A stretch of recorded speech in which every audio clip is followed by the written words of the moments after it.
Now, the U.S. military has conducted airstrikes in Iraq and Syria against Iranian-backed militia. The two locations in Syria and one in Iraq were targeted, both along the Iraq-Syria border. Iraq's Popular Mobilization Forces say 4 of their members were killed in the attacks. The Pentagon has released a statement saying President Biden has been clear he will act to protect U.S. personnel. Given the ongoing series of attacks by Iran-backed groups targeting U.S. interests in Iraq, the president directed further military action to disrupt and deter such attacks. From Washington, D.C., here's Rosalind Jordan now. Late on Sunday, the Pentagon announced that at the orders of Joe Biden, the U.S. president, the U.S. military launched defensive precision airstrikes against 3 targets, 2 in Syria and 1 in Iraq. The targets are Iran-backed militias, according to the Pentagon, groups that have been trying to launch drone attacks on U.S. forces and bases inside Iraq. The Pentagon goes on to say that the president used his constitutional authority to order these airstrikes in order to protect U.S. forces who are in Iraq, providing training and support to the Iraqi military. Mahmoud Abdul-Wahid is live for us now from Baghdad. So is the situation calming down now, Mahmoud?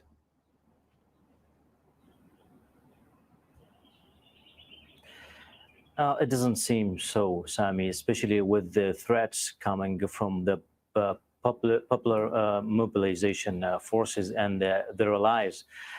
As you know, that the statement is expected to be released by the brigade of Hezbollah and the Saraya, the Sayyid al-Shuhada brigade too. And these are the Iran-backed military or armed groups. 4 were killed, and a source from the Popular Mobilization Force suggests that 1 military commander is among the dead. Now, remember, this attack is a kind of response to the drone attacks launched or conducted by those armed groups, because they're accused by the United States military of conducting attacks using drones to targeting military U.S. military facilities, including the Ain al-Assad military base in Anbar province, and also the military facilities near the Baghdad International Airport over the past few months. This attack comes only a couple of days after the show of force conducted by the Popular Mobilization Force at the anniversary of creating or establishing the armed group. The military parade conducted by the Popular Mobilization Force was in the Diyala province. Meanwhile, the government of Mustafa al-Kadhimi in Baghdad has not commented on the attack yet, but we know that the government is not in normal terms with many of the Iran-backed armed groups. There is a lot of comments online from pages affiliated with the Popular Mobilization Force, threatening to retaliate, threatening to launch more missiles to attack U.S. military facilities as a kind of retaliation to tonight's attack. All right, and that was Mahmoud Abdul-Wahid there from Baghdad. Now, as we've been reporting, this is the second time President Joe Biden has ordered military strikes in the region. The first was in February against some of the same Iran-backed groups. That was in response to rocket attacks on U.S. bases. The Pentagon says there were 5 drone attacks on U.S.-led coalition personnel in Iraq since April, and that Iran-backed militia, including Kataib Hezbollah and Kataib Sayyid al-Shuhada, used the facility that was attacked on Sunday.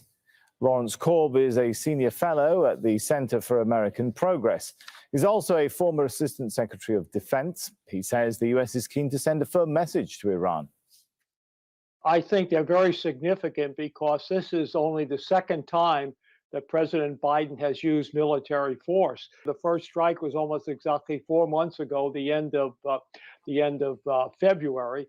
I also think it's significant that he attacked Iranian-backed forces at the same time the negotiations are going on about reinstating the JCPOA, because I think he wants to send a signal that, yes, we want to get back into the nuclear agreement, but we're not going to let you do all these other things.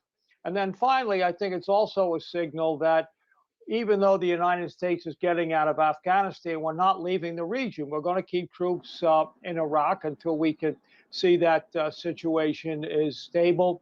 We don't want ISIS to come back into the Syria-Iraq border. These are theoretically part of the Iraqi military, but they're under Iranian control. And basically, they would like the United States to get out of the region so Iran could extend its influence. The Iraqi government likes us to do these things because they don't want to take on the Iranian-backed militias themselves, given the the percentage of the Shias that live in Iraq. So this, I'm sure they coordinated this with the Iraqi government. And in Iraq, ISIL has claimed responsibility for a rocket attack on an electrical power station. The attack happened in the city of Samarra. Iraq's Ministry of Electricity says the Salahuddin power station suffered severe damage after it was hit by Katyusha rockets.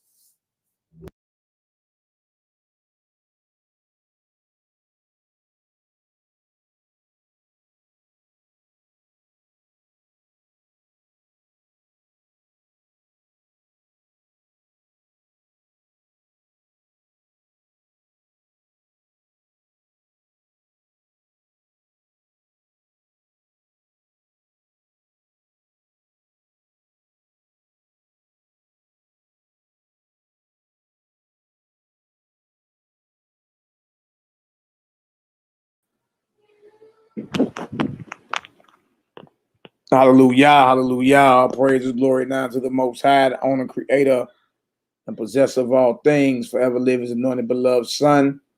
In our hearts and minds of the faith we elect. Another honor and humility, MELCHIZEDEK Ministries. I'm your brother and servant, Malaki Macabee. I got my brother NehemiYAH. My family bring NehemiYAH on. Got NehemiYAH in the back chat. With my brother YAHKI. If you listening, click on that link. Click on that link in the email. I already sent it to you. Got NehemiYAH in the building. My brother. Yahoo! Yahoo, hallelujah. All praises, glory now to the Almighty, owner, creator, and possessor of all things. Forever live his anointed, beloved Son in the hearts and minds of the faithful elect, the sinless one, the one seated at the right hand of glory, who will soon return and make his enemies his footstool. Our holy Messiah, messianic to the bone, gristle, Israelite by blood, Nazarene by faith. You know what I mean? Good to see y'all in the building. My brothers hit me up earlier and was saying we need to do get back on, do a brief recap. For y'all that don't know, I was interviewed by the F.O.P.E. Brotherhood last night. Brothers had me on, and it was to me it was a very productive interview. It was a very productive interview. You know what I mean? Went over a few scriptures, took questions. It wasn't scripted at all.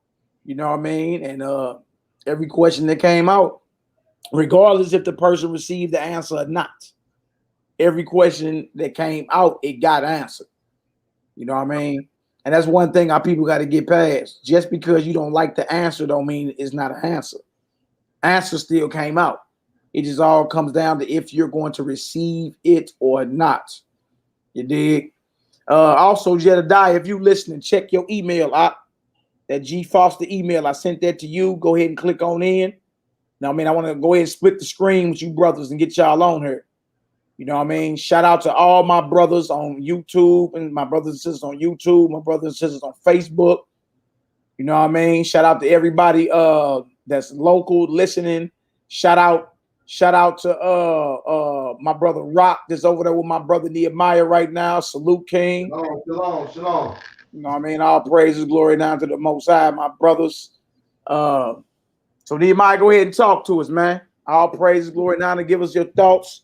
You know what I mean? You know, your brother takes any type of critique, any type of criticism. That's one thing that we do. Especially on this channel, we're not afraid or against any type of criticism, whether it's for us or against us. You know what I mean? Our whole thing is, you know, just keep it respectful. Regardless if we disagree or not, you can keep it respectful. You know what I mean? There ain't a man on this earth that you're going to agree with in everything.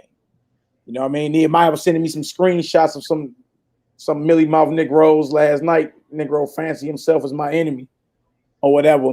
But the funny thing about it is, the funny thing about it to me though, Nehemiah, is, you know what I mean? A lot of them cats, like they check for us. We don't check for them. You know what I mean? I ain't saying that bragging. I'm just saying like a lot of these cats that call themselves mad right now, it's just like, if we wasn't doing what we was doing, they wouldn't be out here teaching. They're not out here teaching. They're not out here doing nothing. You know what I mean? They're not, in other words, they're not in the game, they're spectators. At the most, they're cheerleaders. You know what I mean? So, you know, the one brother that you sent me, brother was talking about how, you know, I'm his enemy and all that. But look, we expect that. We expect that. Messiah say, you know what I mean? Blessed the same thing happened to those. Their fathers did the same thing to the prophets. And when your name is cast out as evil, for the Son of Man's sake, rejoice and leap for joy, for great is your reward in heaven. But guess what? They did the same thing to the prophets. You know what I mean? And trip off this, y'all. Trip off this. If you can't find us telling you to sin, to go against the Almighty, and then you look at the reaction of everyone that's affected by this, you understand? That in itself should let you know what we're speaking is truth. I'm going to say it again. If we're not teaching sin, if we're not teaching rebellion, if we're not teaching you to come against the Almighty at all, we're actually teaching you to live life, live a more healthy life, productive life, spiritually, physically, and mentally. You know what I mean? If we're doing that and the blowback comes from everything from goofy niggas claim they want to murder us down to people claiming we their enemies, they foaming at the mouth, they doing ad hominem attacks, which means personal attacks. You know what I mean? That should let you know you stand on holy ground and what you represent is the truth. When you speak righteousness and you challenge your people to be better, and in return, you get death threats. Hey, You know look, the key point is you get personal attacks. We on holy ground now. We on holy ground now, you know what I mean? So we embrace that spirit of opposition. We're not angry about it or nothing. We embrace it actually because it is the same spirit of opposition the prophets went through and the appointed apostles that the Messiah sent forth. They went through the same thing. Same thing. So we embrace it. We're not angry. We actually are joyful behind it. You know what I mean? And nothing is going to stop us from bringing this out. We're going to keep back to back to back to back. Anybody that fancy themselves at war with us, your sword ain't sharp enough and your clip ain't long enough. You know what I mean? Like, in other words, who you at war with? You heard the phrase before, Nehemiah, your arms too short to box with God. The Most High has poured his spirit out upon us to bring this out. You can't say, well, I can't say what you can't say, but I'm saying what you're saying sounds idiotic if you say, oh, the white man paid them to teach that. Why would your enemy want you healthy and righteous? That's counterproductive. Or one more time. Why would your enemy want you healthy and righteous? That's counterproductive. So that don't make no sense. The white man would pay us to teach you to outlive them. You know what I mean? That makes no sense at all. That's idiotic. You know what I mean? That's idiotic. And many other bonehead, phrases these Negroes coming up with. Let me add Yeshua. I see Yeshua in the building. Shalom, Yeshua in the building, my beloved brother. Talk to me, Shalom, family. What's the word, y'all? Peace be unto you.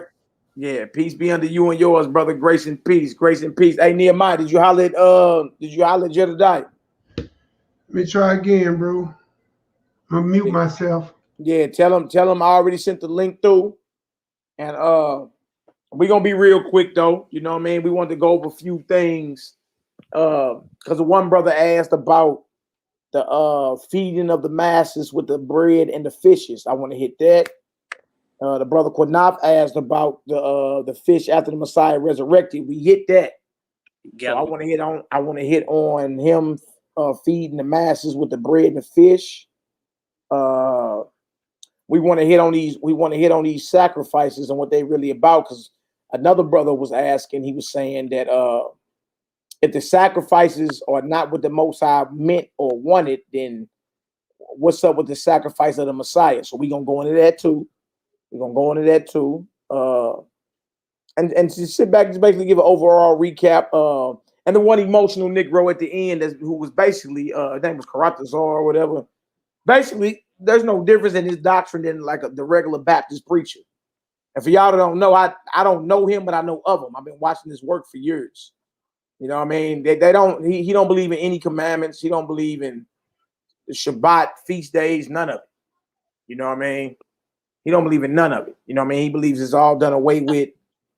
We believe in the eternal Torah of the Most High. What was written with his finger and the totality of the new covenant is those very laws written with his finger, written on your heart, written in your mind. You know what I mean? That no man should teach you.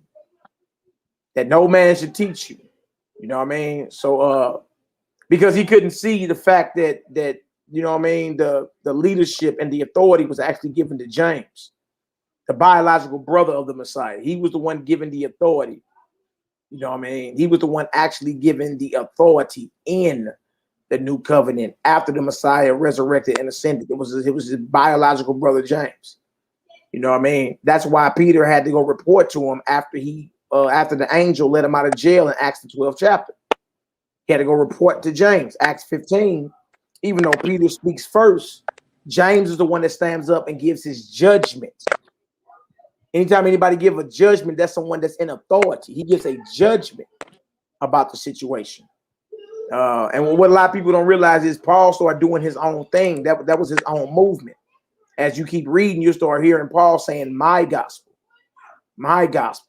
certain men sent by James. And, you know what I mean? A lot of y'all don't realize that there was at war. It's conflict between Paul and the apostles.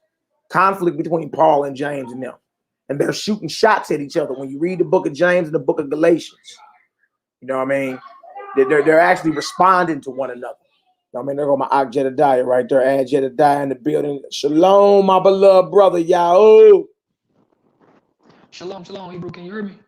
Yeah, I can hear you pretty good. If y'all can hear my brother, go ahead. If you can hear all those brothers, go ahead and give us a YAH'KI in the chat.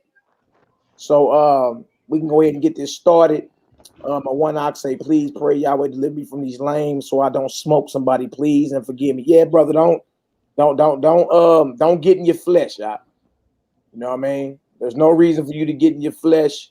You dig? All you got to do is just maneuver out the way. You dig? Maneuver out the way. And trip out this, y'all. You always got a right to control your cipher. You don't have to be in the mix or in the cipher with somebody that rub your spirit the wrong way. You know what I mean? If you understand that where it can potentially go the wrong way, then guess what? Remove yourself from the situation. You know what I mean? Remove yourself from the situation. All right. So this right here is a recap. My brothers were saying, come on, so we can chop it up and talk about what y'all witnessed last night based off the interview. The brothers interviewed me last night. You know what I mean? Any critique, any criticism, it's all good. But it was put on my spirit once the brother called me and asked me to come on. It was put on my spirit to go head first, fearless, jump right on out there, so everybody could see. Like we not ducking no train wrecks. We ain't ducking no smoke. You know what I mean? But we not entertaining no insignificant Negroes either. You dig? Like we'll be wasting our time trying to debate and argue with everybody just because they claim they want something. You dig? We do have a debate set up with the one clown, or the one guy, should I say, who calls himself Pastor Deuel. You know what I mean? No need to call him a clown or whatever, but the guy that calls himself Pastor Deuel, I told YAHKI to send him a message that we'll debate him over chicken. Since he loves slaughtering chickens, you know what I mean? He still ain't responded back, by the way. He want to wait a whole year. We ready now. You dig? So just to let y'all know, we already ball in his court. We already, let him know, like, look, we want to debate, and our terms is the yard bird. Let's debate chicken. Since you like slaughtering chickens, we want to debate you on that. You know what I mean? Other than that, it really ain't no point, y'all. We out here healing and teaching. When you're healing and teaching like we called to do. So NehemiYAH, let me know what you think, brother. You know what I mean? Your thoughts, express yourself based off what you saw last night. JEDADIYAH as well. Anybody in the chat, y'all got the will to go ahead and express yourself. My aunt Steve Tillman got a question about Abraham too. So let's make sure we get to him after we, you know what I mean, express ourselves. Go ahead, Hebrews. Yeah, my quick take is this, man. Dealing with our aunt, you know, who has you know, a spirit he want to go out there and do it. I just lost a nephew yesterday. I literally just lost a nephew yesterday. You know what I'm saying? To gunfire, going to pick up his daughter. You know what I'm saying? Shot in the back. So I know how it is. You know what I'm saying? I know who I was. I know how they come. I know what goes with that whole mindset. But at any time as a man, whether you feel you got to go to war or not, you cannot act on emotion on no level.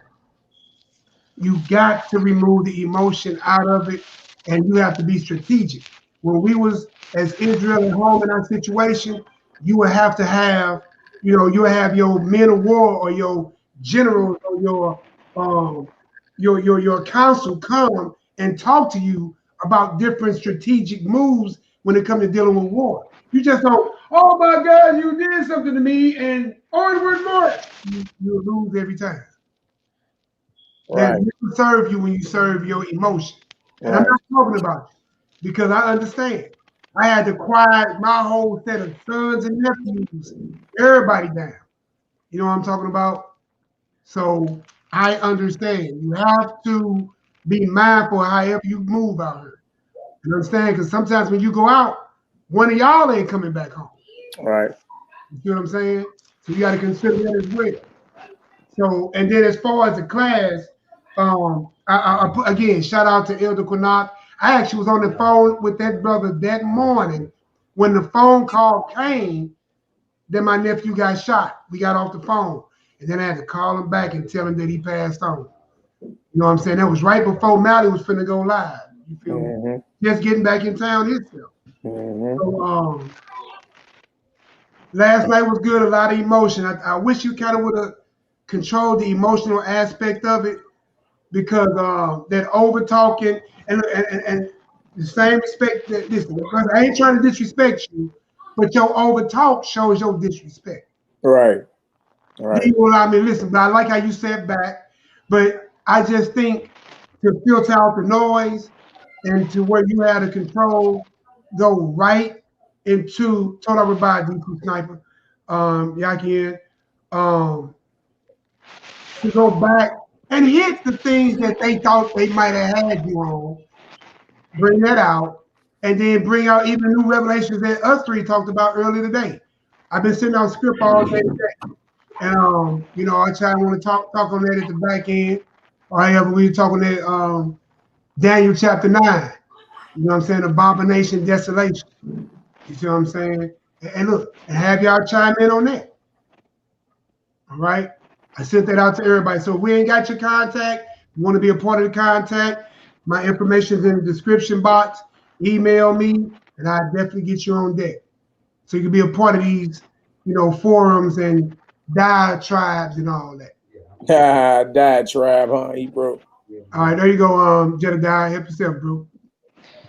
Yeah, I thought it was definitely a good thing, Mally. You just got in town.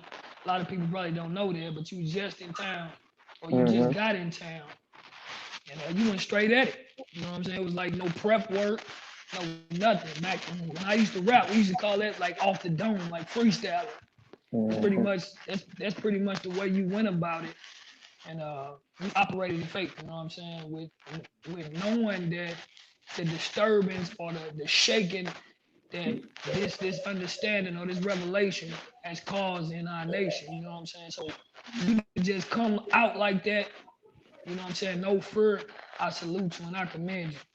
And I would just say keep on going and allow people to really soak it in. You know, some listening, some ain't listening, some scoffing. I just say keep doing what you're doing.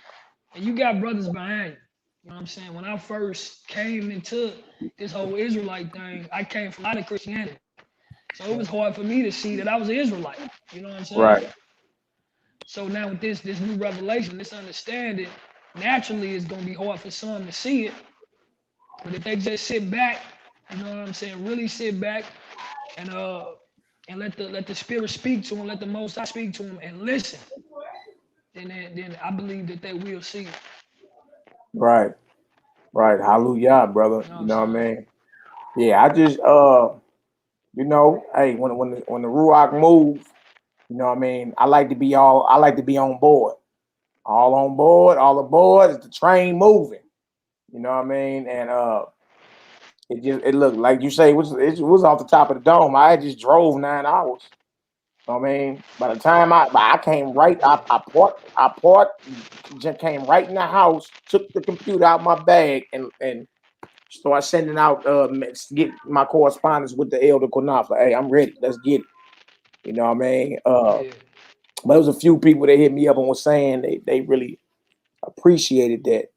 You know what I mean? You know, that I mean, I guess people could see that I'm very convinced in what we talking about.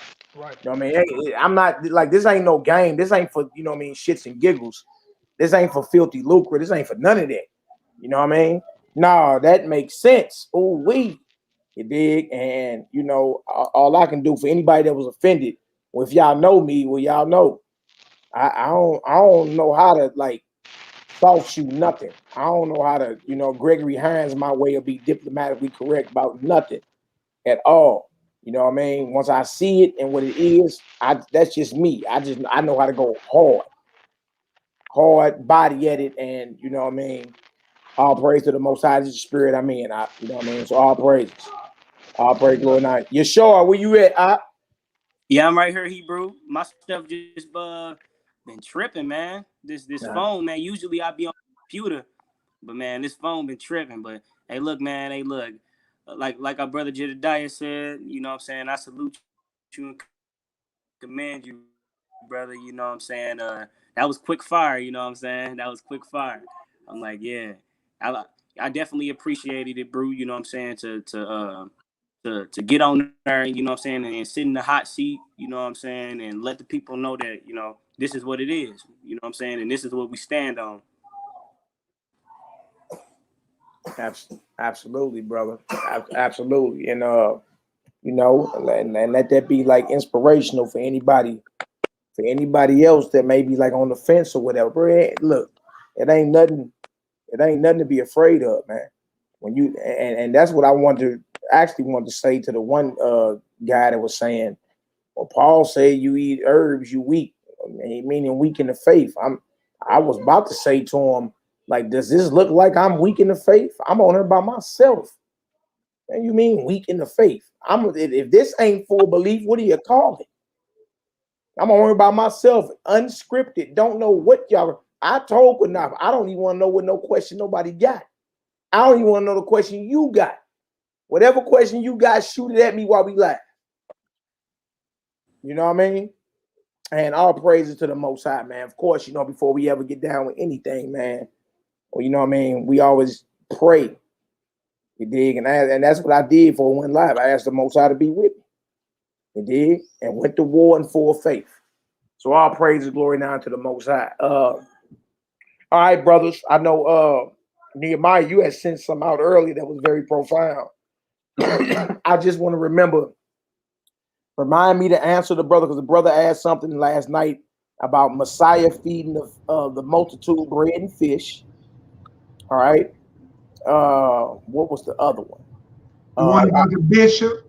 Yeah, the one. No, not that one. The one about the well, if sacrifices are wrong, then why is the Messiah looked at as a sacrifice? As a sacrifice. Okay, that one. Somebody asked about Cain and Abel and their sacrifices.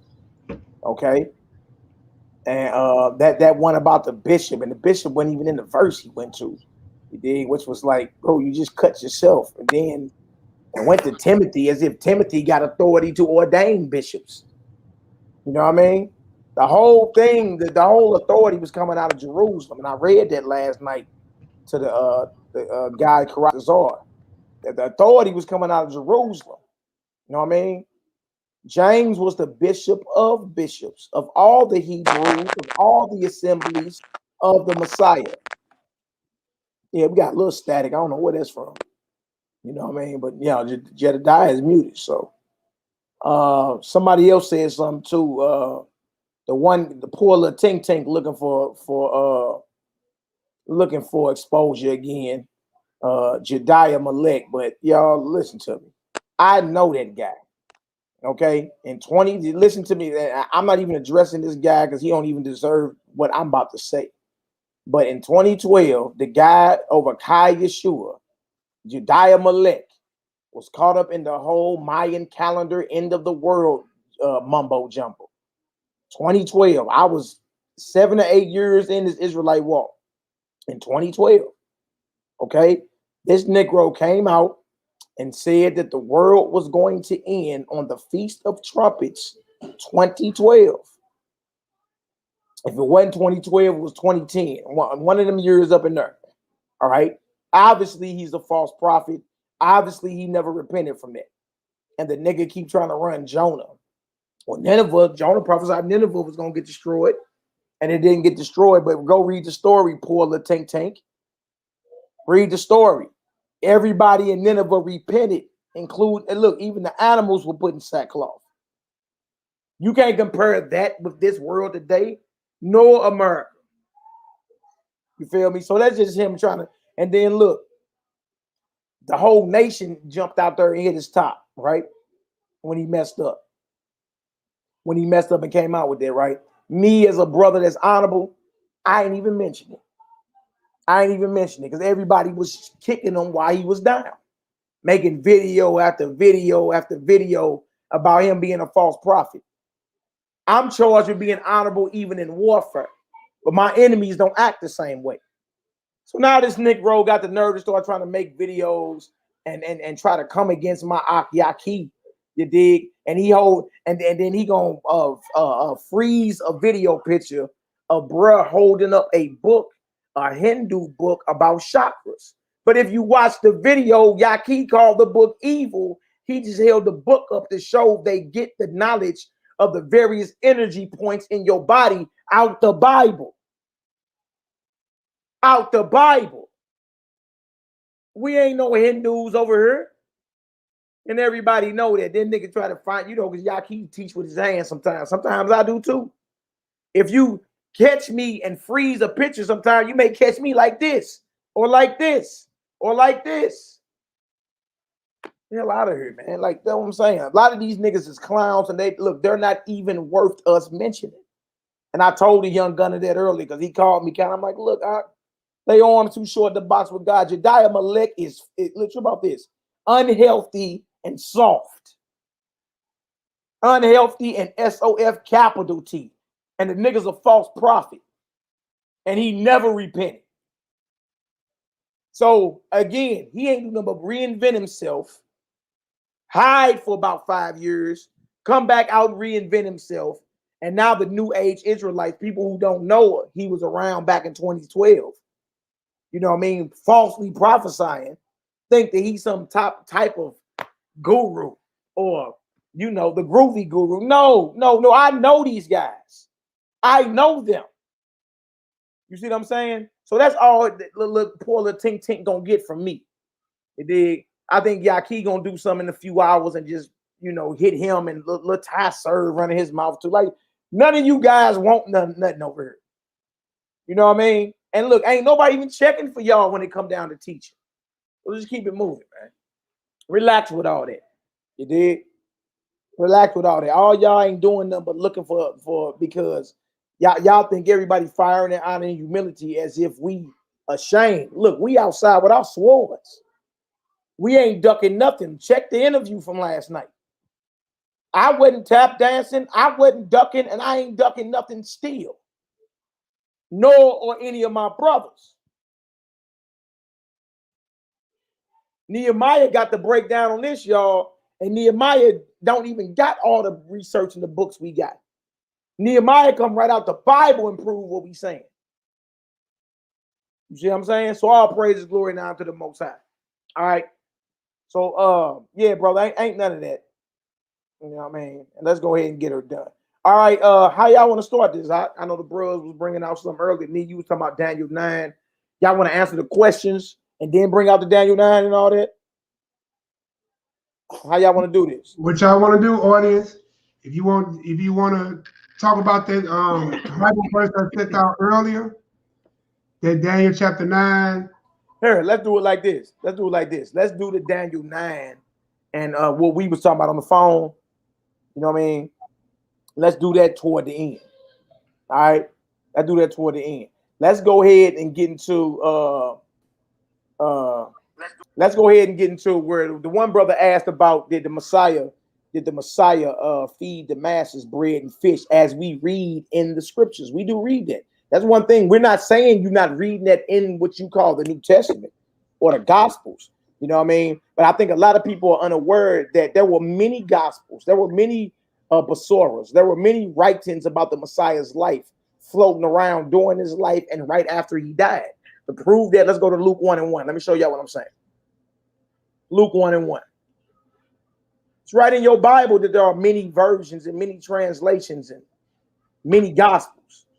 You know what it is? Our people have gotten to the point to where they're indoctrinated, to where it's only what we got in the 66 books.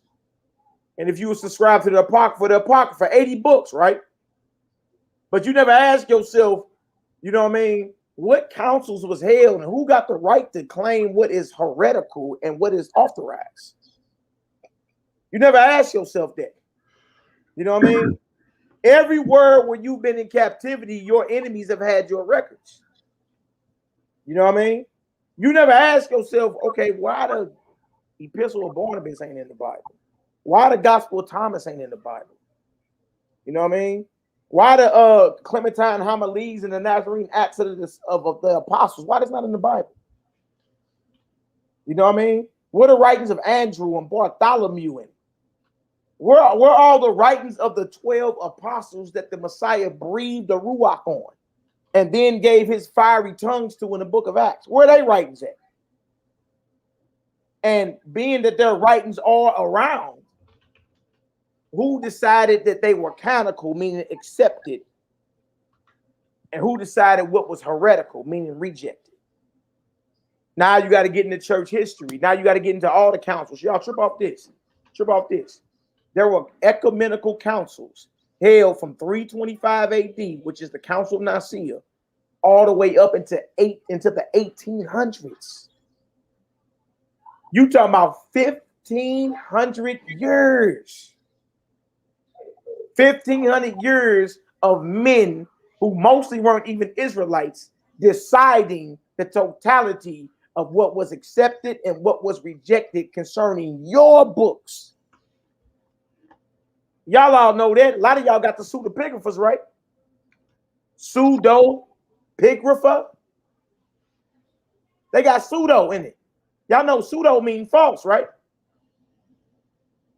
When they say pseudoscience, that means false science. Pseudepigrapher means like false books. Apocrypha means hidden. You see what I'm saying? But I'm saying, who gave whoever the authority to put pseudepigrapher on the books in our history? Or the Apocrypha in our history? Why Jubilees, Enoch, Jasher? Where are your history at? Y'all know it's thousands of books concerning our history. And only 80 books made the Bible? That's what they wanted you to have. And then there was another council held, and that council decided to take out the Apocrypha and leave you with what you got now. It's the 66 books. Protestant Reformation. You dig? That's why you run around with the little red book. It's called the Apocrypha. You see what I'm saying? There were many councils held, man. So again, we're not mad because a lot of our people are not dealing with the same bits of information, and that's why we're bringing this out. You know what I mean? Y'all, there are writings out there that, you know what I mean, or more pieces to the puzzle that'll clear a lot of things up for you. You know what I mean? But you got to get out of that indoctrinating spirit to where, oh, that ain't the Bible. Oh, that's another book. You know, you're only saying that. Look, you're only saying that because of the ecumenical councils that were held over 1,500 years of them, way before you was even born, to receive what you call a Bible. There were many councils held. There were many revisions. There were many redactions. There were many additions, all to fit certain agendas. Thus, the prophecy of Jeremiah 8:8 was alive. The false opinion of the scribes was alive in his day. It was alive in the Messiah's day because he was at war with the scribes. You know what I mean? At war after him, 1,500 years with all these different councils. And y'all alive even in our day, because there are many Bibles that have came out after the KJV, such as the New International Version. That came out in your lifetime. Aren't there verses missing out of that? That's Jehovah Witness Bible. Go ahead, Nehemiah. I'm saying the Jehovah Witness Bible, the New Gay Bible. You got these NKJV, the Scriptures Bible, even that false prophet Hebrew. He wrote a Hebrew Bible, or he rescribed the Bible. We call them Yahoo Scriptures. So yeah, look, and that's the problem. You're scared to open anything else. The same thing that happened to y'all in the church has now happened to you in the Hebrew community. If you don't think as we think, believe as we believe, you know what I'm saying, or come from this school of thought, you're not in the truth. That's what the Baptists told them about the Lutherans said about the Catholics, the Catholicism said about all those other religions. You're in the same soup. You just found out who you was, but you're in the mindset of the same confusion, right? It should not scare you. You don't get scared to open a Stephen King's book. You don't get scared to open a People's Magazine or a Jet Magazine. But all of a sudden, when you got something that pertains to the Holy Notes, you're scared to open it. And you're scared to critically look at the information and to see what's good. Keep that which is good and discard that which is false. You just scared because you're indoctrinated. If I see her, and look, just the basic part that shows if you're scared of being indoctrinated. You start off in the beginning. Genesis 1. You got a diet given by God before all diets, right? Given to you by the Most High before all diets, right? Then you get to Leviticus 11, Deuteronomy 14. And I'm going to give you this, the understanding. That was given to you, and it sits outside of the ark against you because of your rebellion. The same way he gave you quail, why are you asking for meat in the wilderness, right? When you got flocks that you brought out of Egypt, you just killed a lot of lambs, and you just put the blood on the doorpost and just chomped down on a whole bunch of lamb chops, and you took a whole lot of wealth, gold, and your flocks all out of Egypt. So if you got flocks, you got meat, you eat meat, and you ain't scared to eat meat because you just did Exodus 12, why are you asking the Lord to give you meat now? And then you get all the way to Revelations, and then you go into the prophets, and you find out, guess what? The animals are not eating animals no more, and you're not eating meat no more again. Now, if you run and you say God's not the author of confusion, and then you get that, and you're scared to say, I need to deeply look into it, or you just to be like, oh, it's harmony, then you're definitely indoctrinated. Because me eating fruit and then me eating meat is not the same diet. Can we agree with that? Me eating fruit and herbs and vegetables is not the same as me eating meat. And then when you go to Ecclesiastes 3:15, and he tells you, I require that which is past. And then you go to Malachi 3, and he tell you, I change not. You see what I'm saying? And you go to all these precepts, because you learned in the Bible that line upon line, precept upon precept, here a little. And that same prophet that taught you how to get knowledge, it's the same prophet telling you that the Most High didn't require you to do no sacrifices or none of that coming out of Egypt. And then now, you scared to open another book, or if you do it, you do it when the camera off. Hey man, let me see that book. And then now you're going to do Nicodemus and having private conversations with me or Mally or like a Rock or somebody behind closed doors to try to figure out what's going on. You indoctrinated. You see what I'm saying? And that's okay. Because listen, it's not meant to be given to everybody anyway. You found out you Israel. Everybody knew that was Israel at the time of Mashiach anyway. And guess what? You would have been mad at Mashiach because Mashiach told you you can't put your wife away for any reason. Moses said I could. From the beginning, it was not so. Now you mad, right? He told you, don't make my father's house a house of thieves. You know what I'm saying?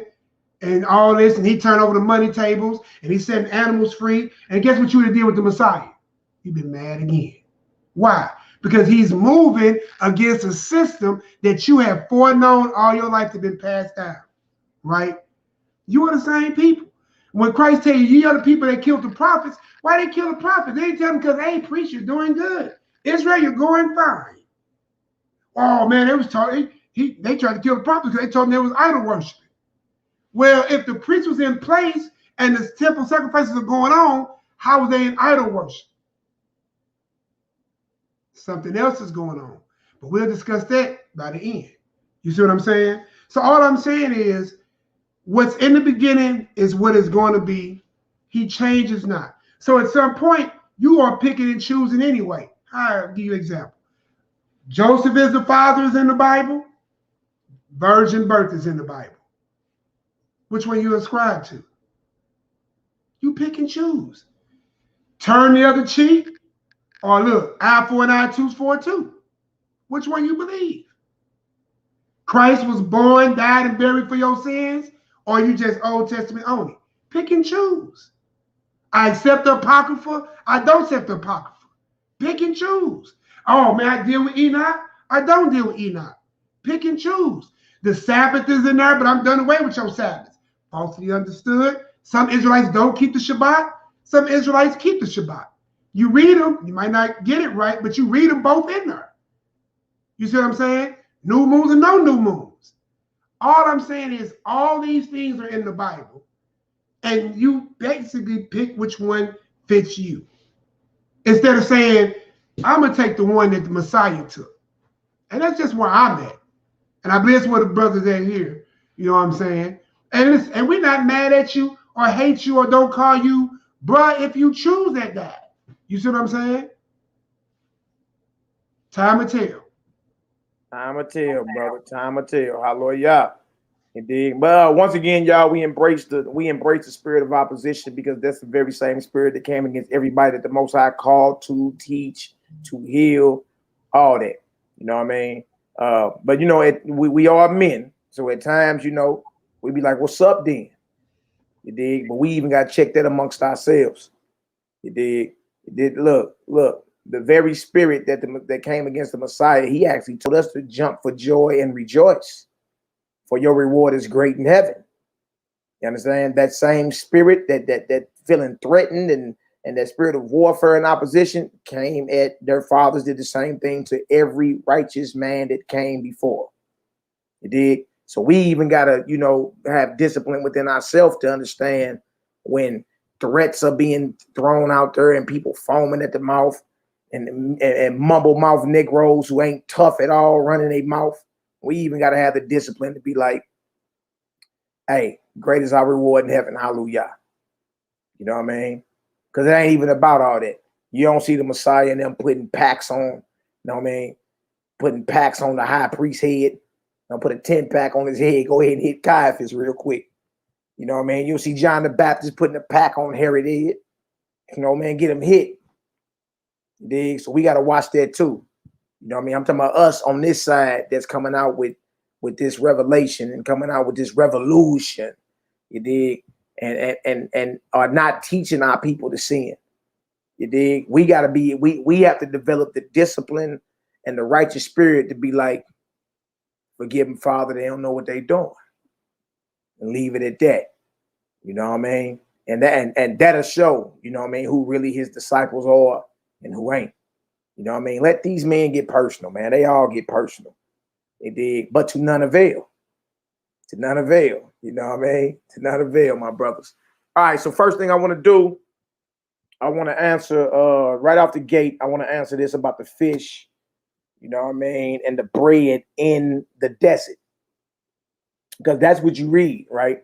Before that, I want to go to Luke 1, though. I'm going to show y'all there were many gospels around during the disciples' times. All right. So people getting mad because we're going to an older gospel. The gospel of the Holy 12 or the gospel of the Nazarenes is basically the same book. You understand?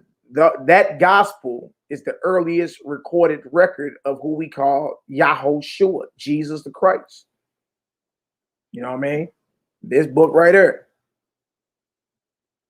All right. You may not agree with everything that's in it. I mean, that's because of indoctrination is understood. You understand? You got to get back to receiving what resonates with your spirit.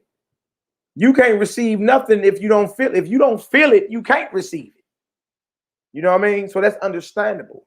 You dig? But that just because you don't feel it does not make it true that it's the oldest gospel recorded of Messiah. You know what I mean? All we got to do is go into the introduction and all that, and I'll do that, and then jump down to 29 and address. Was it really fish in the desert, y'all? Fish in the desert. Did they cook the fish? Was it fried fish?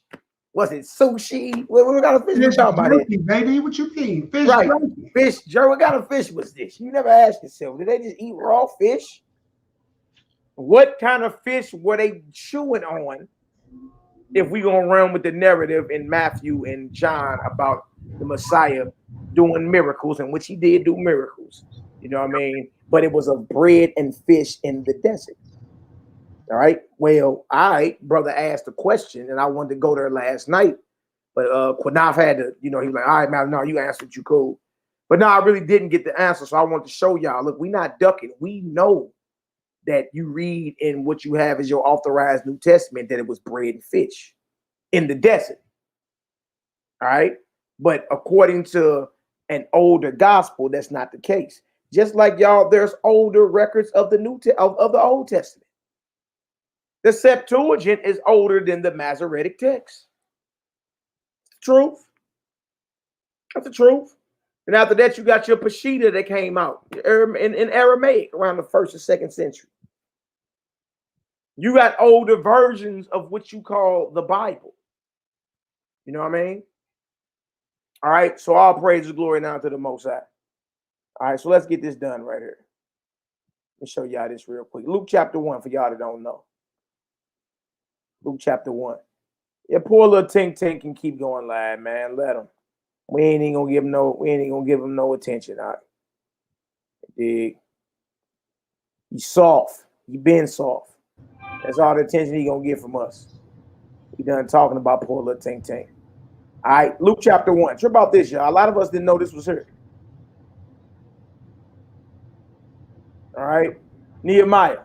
Can you read that for me, brother? All right, it says Luke chapter 1, verse 1. For as much as many have taken in hand to set forth in order a declaration of those things which are most surely believed among us. Now, trip off that. It says many. This is in Luke's day. Many have taken in hand to set forth in order a declaration to declare of those things which are most surely believed among us. What does it mean, many to take in hand and to set forth a declaration? How do you set forth a declaration with your hand? You got to write it down. There's something called the Declaration of Independence. Isn't that a written document? It is a written document. Yeah, well, Luke is saying many have done this. Many have done this, for as much as many have taken in hand to set forth in order a declaration of those things which are most surely believed among us. Y'all, what Luke is saying right there is that there are many writings, many records during his time about the gospel, about the Messiah. If that's not the case, then all you gotta do is ask somebody, what does it mean to make a declaration by hand? And he says many. He don't even say a few, YAHKI. He says many. Verse 2, what it say, brother? All right. Verse 2.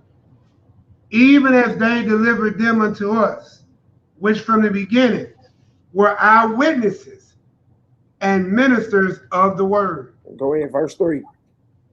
It seemed good to me also, having had perfect understanding of all things, from the very first, to write unto thee in order, most excellent Theophilus. No, so what I said about it in verse 1 must be true because he's talking about writing.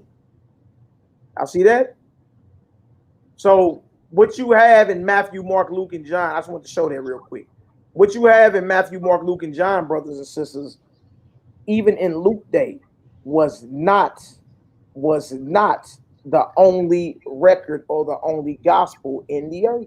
There were many recorded accounts about Hamashiach Yahushua.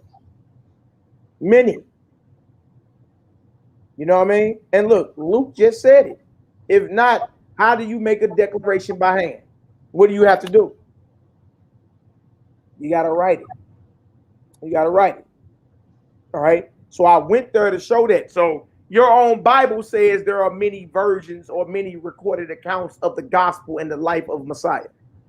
Didn't we just read that? Your own Bible says it. And I went there so when people be like, oh, why you got to go outside the Bible? What you have is the Bible is not the only recorded account of Hamashiach, Yahushua. Okay?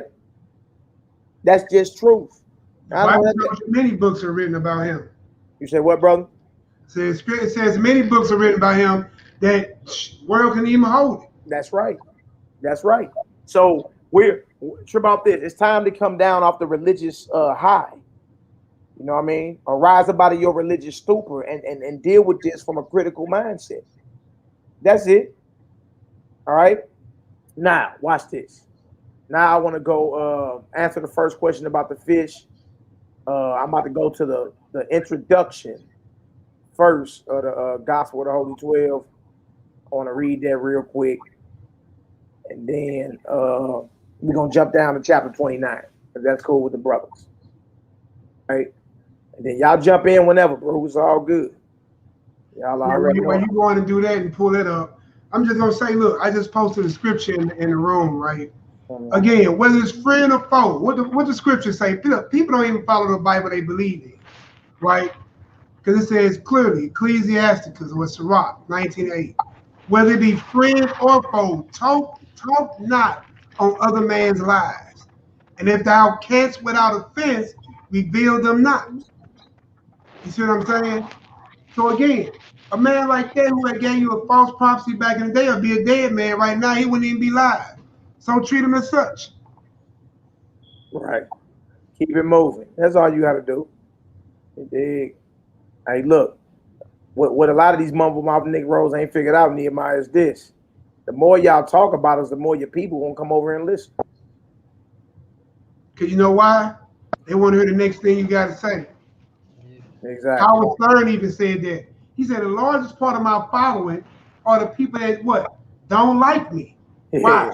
Because they want to hear the next thing I gotta say. Yeah. They want to hear the next thing I gotta say so they can be mad again. Yeah. That's a psychosis. For you to keep going back to somebody's channel that you don't like. And look, and now y'all know why. By the time we start the video, there's already one dislike. By the time we get 5 minutes in, there's 2 dislikes. Yeah. Right? And by the time we get 1 hour in, there's 4. You see what I'm saying? So it is what it is. And it's one thing you can't do is satisfy everybody. Yeah, we ain't trying to. You know what I mean? That's why we always say shout out to all the haters, jaw jackers, and naysayers. You know what I mean? We love y'all too. Love y'all too. It's all good. All right, this right here for y'all, this first time listening. This right here is called the Gospel of the Holy 12. All right. JEDADIYAH or NehemiYAH, if you can, go ahead and read some of that for us. That way our people can get some understanding about what we're reading. This is not nothing a heathen fought it and scratched his side and wrote 100 years ago. All right, let's get her done, brother.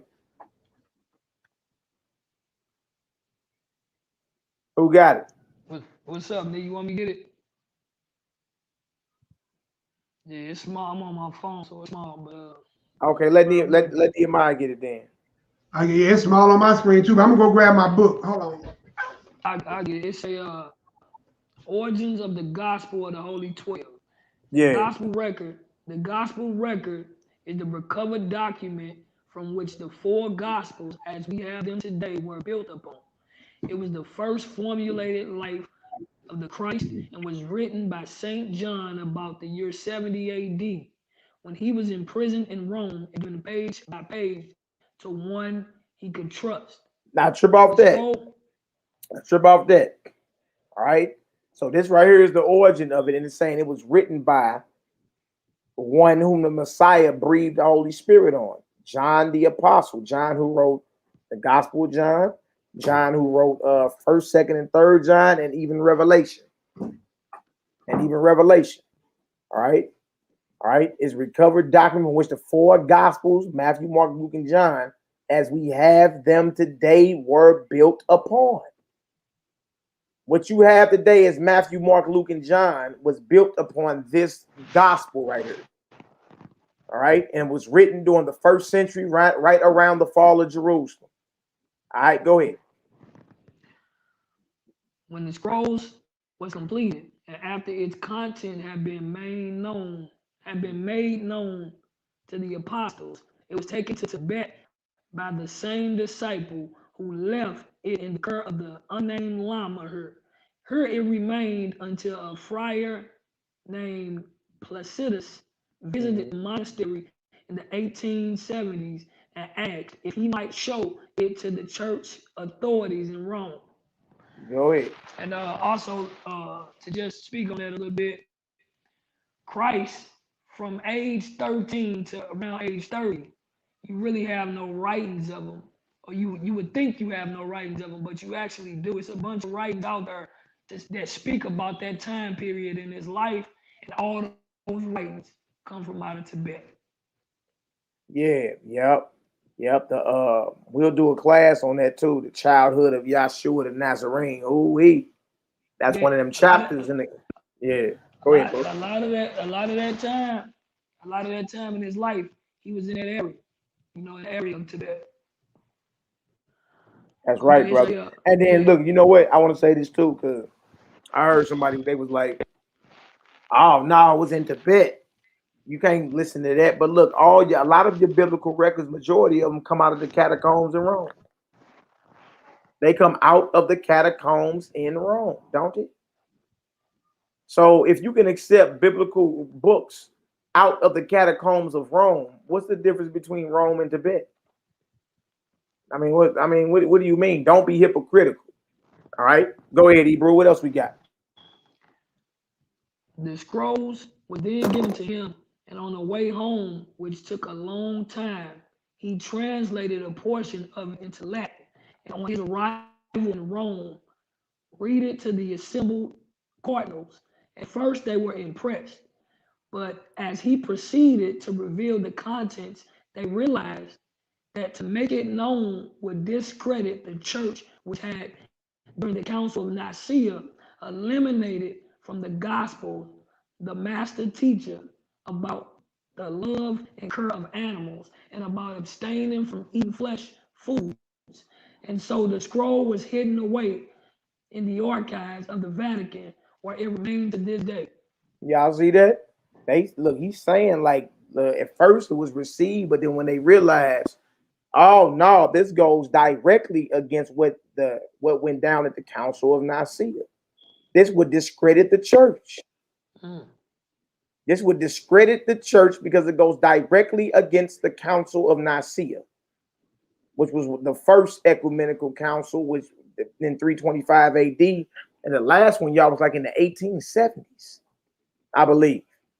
Over 1,500 years of men having their hands on your records and deciding what is authorized and what is heretical. And they consider this heretical. Why?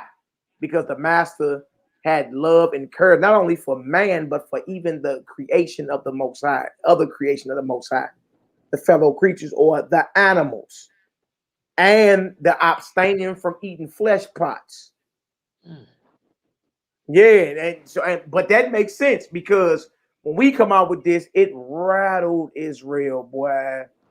Oh, it dropped a bomb in Israel. They got all these mealy mouth Negroes trying to make videos and pop shots. But it's just like squirting a water gun at an elephant. That's it. You know what I mean? Watch this. Go ahead, Hebrew. Watch this. Okay, it say the reason this gospel contains much that is in St. Matthew, St. Mark, St. Luke, and St. John is because there were many gospels written about the time containing the true teachings of Yahshua. Y'all see that? Y'all see that? I just went to Luke in the Bible and showed that Luke said many have taken by hand to make a declaration and write down. There are many. This right here in the introduction say the same thing. Because there were many gospels written about this time containing the true teaching of Yahushua. You know what I mean? So you are really limiting yourself. You don't have all the pieces to the puzzle if you're just saying, you know what I mean, I'm just going to stick with what's in her.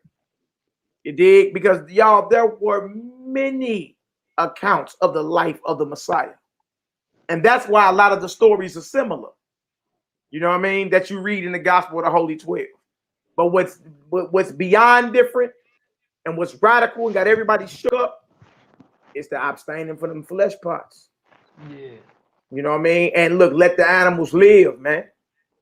We guardians of creation. All right?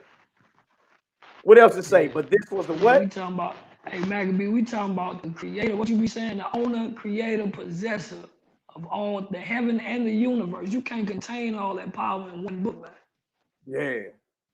Yeah. Real talk. Real talk. You know what I mean? So, I mean, a lot of people mad, but we done leveled up. We done graduated. You know what I mean? And we going to put all the pieces of the puzzle on the table. That is what it is. But what else to say? But this was the what? But this was the only. But this was the only one that escaped the pen of the correctors because they did not know of its existence. They did not know of its existence. It was written around 70 AD while John the Apostle was locked up in Rome, given to one of his disciples, you know, page by page. And it was hidden up in the monasteries of Tibet. And this friar, you know what I mean, didn't get a hold of it to the 1800s. Oh, we. All right, go ahead, Hebrew. What else to say? The other gospels contain the teaching of Yahshua about the avoidance of meat eating and about the love for animals. But all these teachings, or by all this teaching, was eliminated by the correctors. The gospel of the Holy 12 is an authentic gospel and should be accepted just as it is as the original teachings of Yahushua. Y'all hear this? Straight up. It's just what it is. You know what I mean? All right, go ahead, Hebrew. Like all sacred scriptures, the gospel of the Holy 12 is mystical. And for right understanding, it must be so interpreted. Its value lies in the teaching which in the garment is veiled. To understand the teaching, the garment must be lifted or removed. Then falsehood passes away, but truth remains. In all sacred. That's it right there. We're gonna stop right there, bro. All right. Let me drop that. And we're gonna go down. We're gonna answer the question from last night about well, didn't the Messiah feed the masses? You know what I mean? Bread and fish in the desert. I just wanted to go over the introduction of that with y'all, just in case anyone is listening for the first time. You know what I mean? Just in case anybody listening for the first time think that this is just something that, you know, some white man rolled over and wrote 100 years ago out of the figment of his imagination. It actually was written according to what we just read by John the Apostle. Hey, and he's one of the disciples that the Messiah breathed the Ruach, the Holy Spirit on. And he's one of the disciples who the fiery tongues in Acts the 2nd chapter is arrested upon. Okay, well, he's the one that wrote this. All right, so let's go ahead and jump over. We're gonna jump over to chapter 29. All right, I just wanted to make sure y'all understood that. If y'all understand that this right here is a 1st century document. All right, if you understand that, go ahead and give us a 7 up in the chat. I don't want to lose nobody. All right, that's what we don't want to do. We do not want to lose anybody dealing with this. Who's reading out this book? Who's reading out here? All right, let me drop that real quick, and then we're gonna let me do a search. It's on page 73, right? Yeah, 73.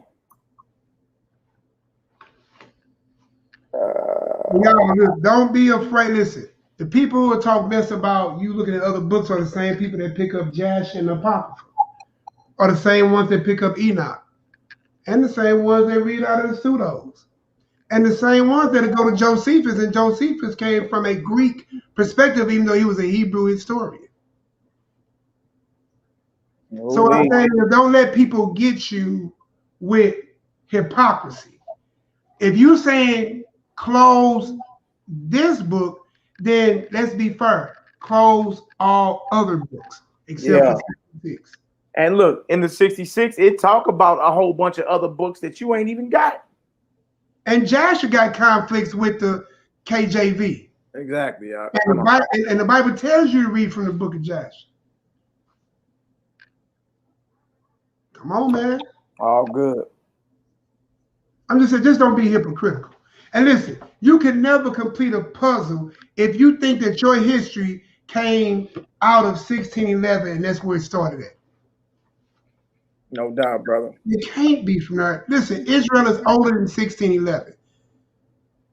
But look, like Malaki say, look, my book barely been cracked. You don't even see a scene in the bind. I'm starting to open it for the first time just to read.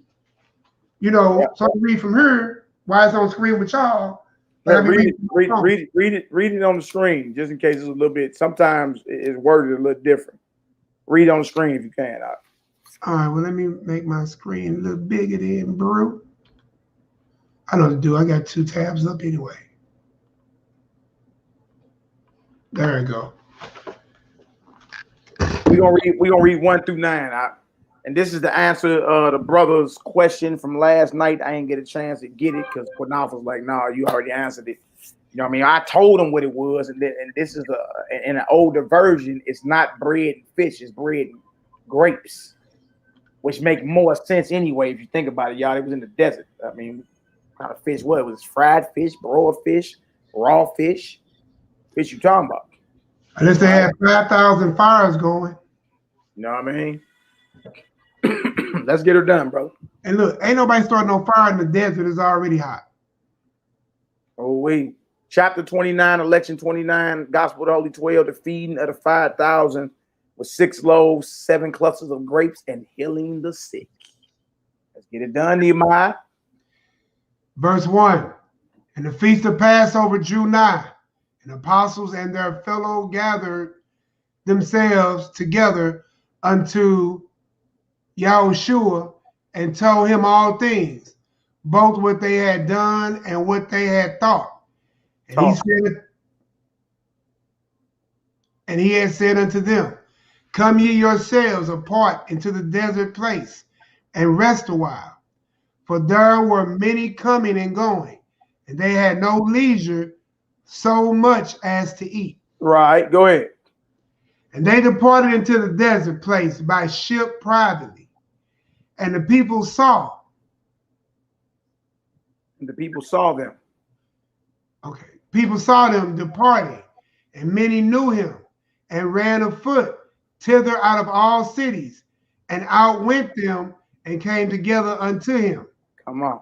And Yahushua, when came forth, saw much people and was moved with compassion towards them, because they were as sheep having not a shepherd.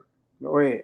And why would he say that in the time when the Levitical priesthood was in place and the Sanhedrin?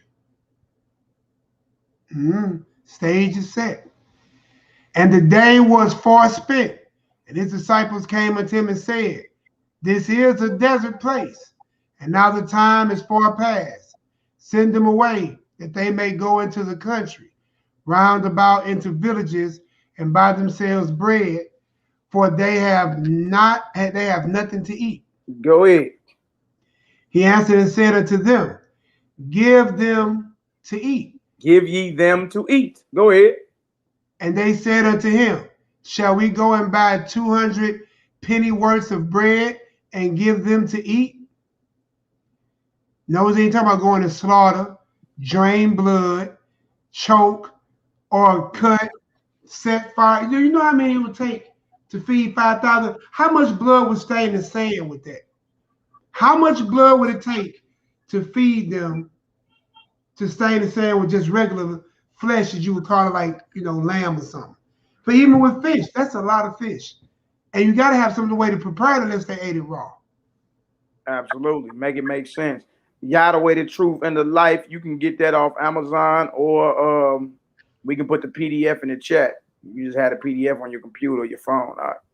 You know what I mean? I'll put it in the chat for you. You just, click on it and download it or whatnot. That's the one we reading from. And also the Gospel of the Nazarenes, but they both basically the same book. It's worded a little different in some places, but for the most part, it's telling the same thing. All right, go ahead, Hebrew. Verse 6. And he said unto them, how many loaves have we? Go and see. And when they knew, they said, 6 loaves and 7 clusters of grapes. And what is that? 7 clusters of grapes and 6 loaves and 7 clusters of grapes. Right? The oldest version, the oldest recorded record or gospel of the Messiah's life, it ain't bread and fish, y'all. It's bread and grapes.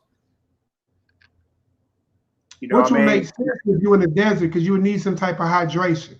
Yeah. But what's wild is, see, a lot of people don't ask to get edified. They ask for contradiction. You know what I mean? So when people ask that question and then we come with an answer, just because you don't like the answer does not mean that you weren't answered. We got to get out of that. You know what I mean? Even if you don't like the answer that I came with last night, I still produced an answer. You know what I mean? And it ain't just an answer off the top of my head. It could have been. So you telling me it was biscuits and jelly? Biscuits and jelly in the desert. That what you telling me? Biscuits, baby. You know what I mean? That would a nigga. Oh, what you talking about? Bread and grape? That's not like biscuit and jelly. You know what I mean? I ain't come off the top of my head with it. I'm showing it to show that according to an older account of what happened, it was bread and grapes. You know what I mean? Now, if you didn't know that answer or that account was out there, now you know. The only thing that it comes down to now, y'all, is if you receive the answer or not. I can't make you receive this. NehemiYAH can't make you receive it. JEDADIYAH can't make you receive it. You know what I mean? Like, I have nothing to do with you receiving an answer. I can only give you an answer. But you have to be prepared and opened up to receive certain revelations of truth. That's just what it is. All right. So now we see that it was it was bread and grapes. Go ahead, Hebrew. And he commanded them to make all sit down by companies of 50 upon the grass. And they sat down and ranked by hundreds and by 50s. And when he had taken the 6 loaves and 7 clusters of grape, he looked up to heaven and blessed and brake the bread. And the grapes also he gave them to his disciples to set before them. They divided them all. They divided them among them all. And they did all eat and were filled. And they took up 12 baskets full of fragments that were left. And they did eat of the loaves and of the fruit, were about 5,000 men, women, and children, had he taught them many things. Verse 9. And when the people had seen and heard, they were filled with gladness and said, truly, this is that prophet that should come into the world. And when he perceived that they would take him by force to make him king, he straightway constrained his disciples to keep into the ship and to go to the other side before him unto Bethsaida, while he sent away the people. All right, so that's it right there. I just want to show y'all that, right? And show you according, it ain't like we don't have an answer, y'all. It ain't like we came outside with this understanding, not knowing that the Messiah, according to what we read in the Bible, fed them fish. You know what I mean? And true about this, and even ate fish according to Luke. You know what I mean? But when I showed that yesterday, according to an older gospel, because Konaf asked that. You know what I mean? In all sincerity, it was a good question.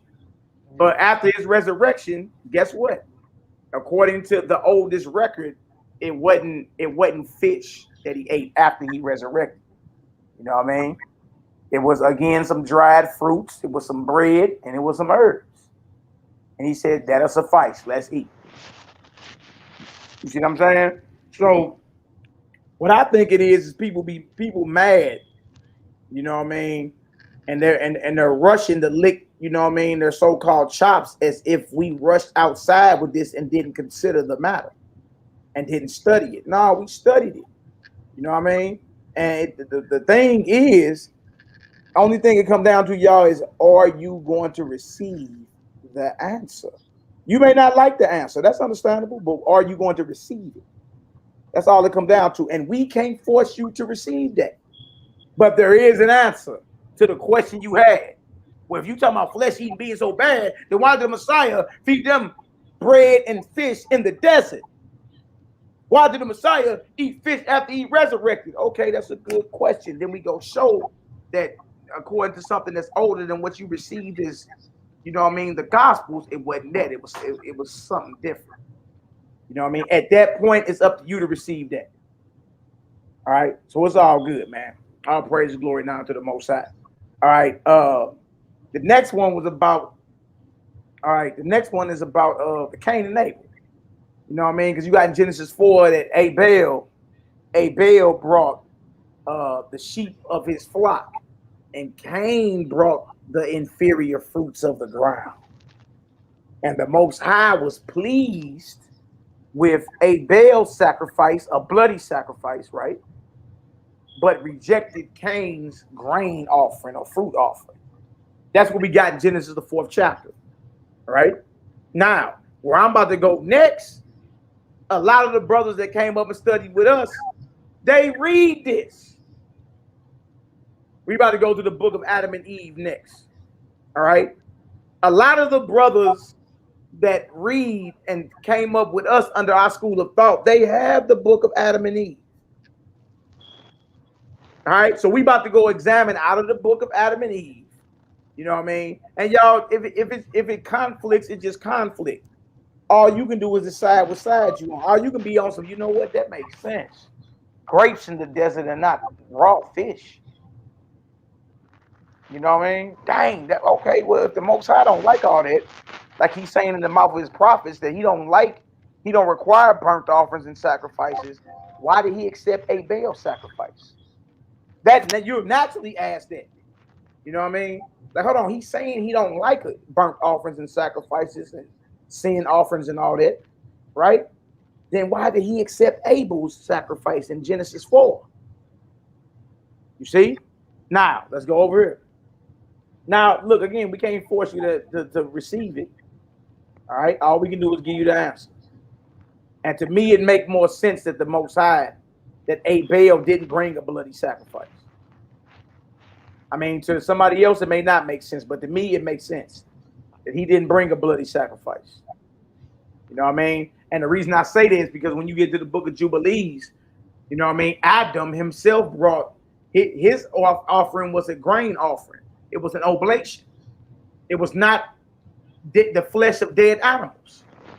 Well, that means his sons learned how to sacrifice and offer up to the Most High from him, Adam, correct? Why would Abel bring something opposite than what his father told him and it be respected by the Lord? Makes no sense. All right. Book of Adam and Eve, chapter 77. All right. We're going to start at verse 1. All right, y'all, let me X this. I don't know why this heathen ad is on there. Okay, there it go. All right, the book of Adam and Eve, book 1, chapter 77, verse 1. How many of y'all knew this was in here? Go ahead, one of y'all read that for me. I got it, bro. Okay. It say, but when Adam saw that the older brother hated the younger, he endeavored to soften their heart and said to Cain, O my son, take of the fruits of your sowing and make an offering to the Most High, so that he might forgive you for your wickedness and sin.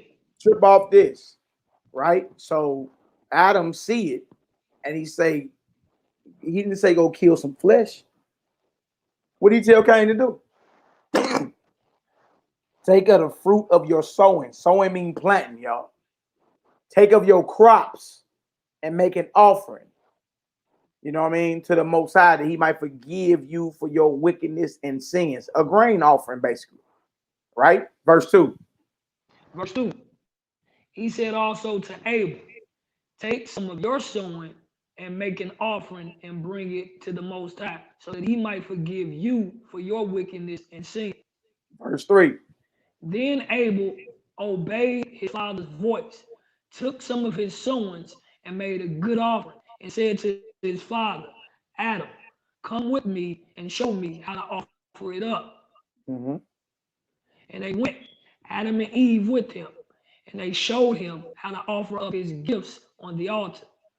Then, after that, they stood up and prayed that the Most High would accept Abel's offering. Now, this is a grain offering, y'all. Sowing means planting, meaning seed has been dropped, meaning ground has been fertilized and cultivated by your animals, your flock.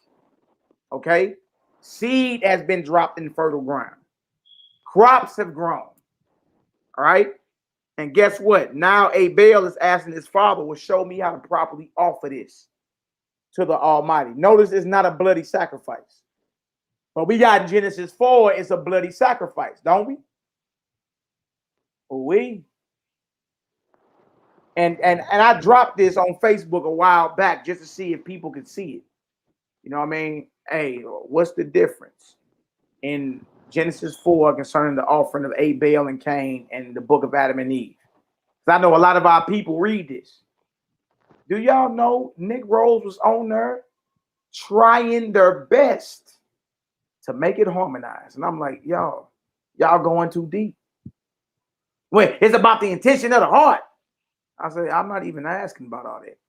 I'm asking, is what Cain and Abel offered in Genesis 4 the same as what they offered in the book of Adam and Eve? That's what I'm asking.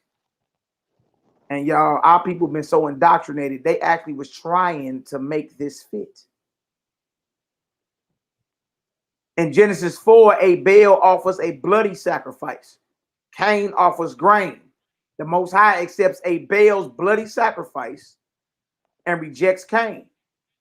Grain sacrifice. In the book of Adam and Eve, Abel offers a grain sacrifice, something that he planted and grew. Cain is about to offer something bloody. The Most High accepts Abel's sacrifice and rejects Cain. And I put that side by side on Facebook just to see if people could receive this. Do y'all know almost everybody fought tooth and nail? Man, it's something I'm missing. It's right there. I know you, Malaki. I said, bro, I'm asking a simple question. Is it the same or is it different? And if it's different, just be real with yourself. It's different. It don't match. How could you ever be about truth if you can't be truthful with yourself? Verse 5. What did it say, Hebrew? Verse 5. Mm-hmm. Then the Most High looked at Abel and accepted his offer. And the Most High was more pleased with Abel than with his offering, because of his good heart and pure body. There was no trace of guile in him. Absolutely. Go ahead. Then they came down from the altar and went to the cave in which they lived. But Abel, by reason of his joy at having made his offering, repeated it 3 times a week after the example of his father Adam. Right. Go ahead. But as to Cain, he did not want to make an offering. But after his father became very angry, he offered up a gift once. He took the smallest of his sheep for an offering, and when he offered it up, his eyes was on the lamb. Yeah, I heard this. You see this? He took the smallest of his sheep. Cain actually is the one that came with the bloody offering. It was not Abel. We go ahead. Verse 8.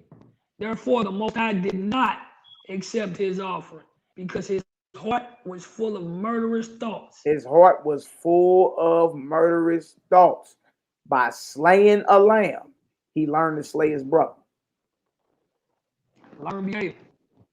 By slaying a lamb, he learned to slay his brother. Nehemiah, I'm going to need you to grab Isaiah 66 and 3 after we finish this. All right? Full of murderous thoughts. All right, go ahead. Verse 9.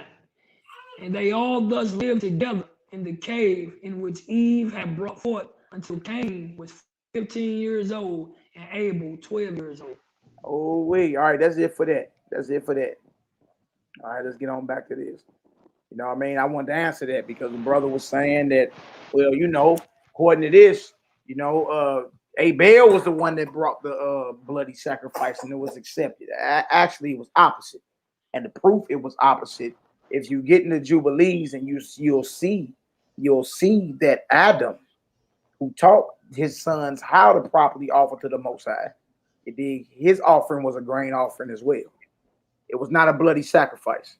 And now that makes sense when King David is saying sacrifices and offerings and burnt offerings and offerings for sin.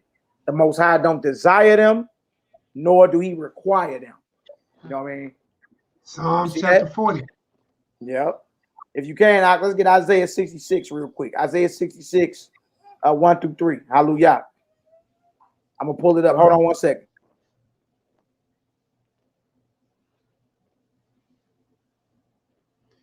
Yeah, it make all the sense in the world to me, Jedediah. Hey, Rock, you got anything you want to add real quick? Yes. Just listen. Yeah, man, look. It makes sense because where were murderous thoughts? It took you in your mind, right, to go and kill an animal. When they study the psychology of a serial killer, what's usually laying in the psychoanalysis of that serial killer? Some type of horrific experience. Exactly. And what he doing? He's usually killing animals. Yeah.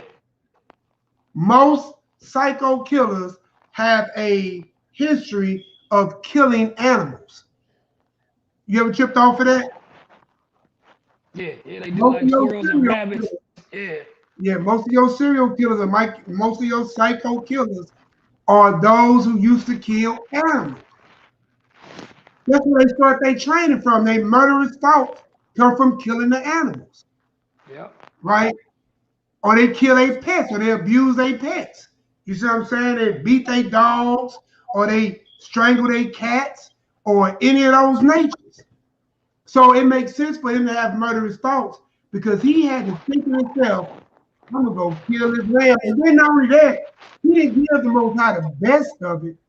He gave him the smallest of it. So I mean, he probably went to go kill a little baby goat or a baby sheep. You know what I'm saying? Yeah, it was learned behavior. You had to learn it. You had to learn it from somewhere. Exactly. So by laying that blood, listen, you killed God's creation, which according to the account was made before Adam. Adam was made on the 6th day. You see what I'm saying? So you went and killed God's creation to bring it to him and say, take it. And take the little one's one. And wonder why it wasn't accepted. Exactly. Okay, Isaiah 66, to answer this, you know what I mean? We see Cain took a lamb or a sheep or whatever, you know what I mean, and laid it down with murderous thoughts, y'all. And true about this, y'all. And through that, that's how he learned to kill his brother. You know what I mean? So, hey, that's just what it is, man.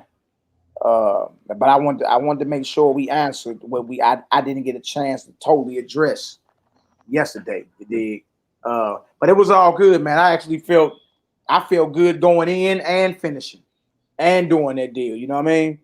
Like I felt good behind it. Like, you know what I mean? Once I offered up some prayers and just jumped right in, like, look, let's get it. You dig? Let's get it. And again, you know what I mean? Your belief in truth is only based off your level to receive it. A lot of people can't receive certain levels of truth. You know what I mean? It tell you that in the Gospel of the Holy 12. It's a chapter called "What is the Truth?" And the Messiah himself says, Yahshua himself says that the truth, the Most High has established the truth as a ladder with many steps for the salvation and the perfection of your soul. Truths that you receive today will be abandoned tomorrow for higher truths. Push on toward perfection. Push on toward perfection. You know what I mean? So the man at the top of the mountain has a different vantage point than the man in the valley. So we can't be mad at the brothers and sisters that's deciding to try to come against us and talk crazy, whatever. Let them talk. You know what I mean? What we ain't going to do is stop, though. What we ain't going to do is stop. You dig? Y'all, it's a storm coming.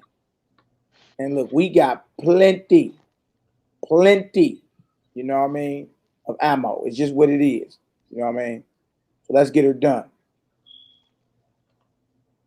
Hey, that's what's up, Shannon Butcher. Keep it respectful. You can stay around. If not, kick rocks. It's that simple. You know what I mean? If you want to chew on the flesh of dead animals, hey, that's all on you. Huh? We gonna challenge our people to put down what's poison in them. Put down, flip that light on for me. Put down the flesh, put down the strong drink and the smoke. It's time to live. If that resonates with your spirit, that's what's up. If not, you can easily, go look at poor little Tink Tink.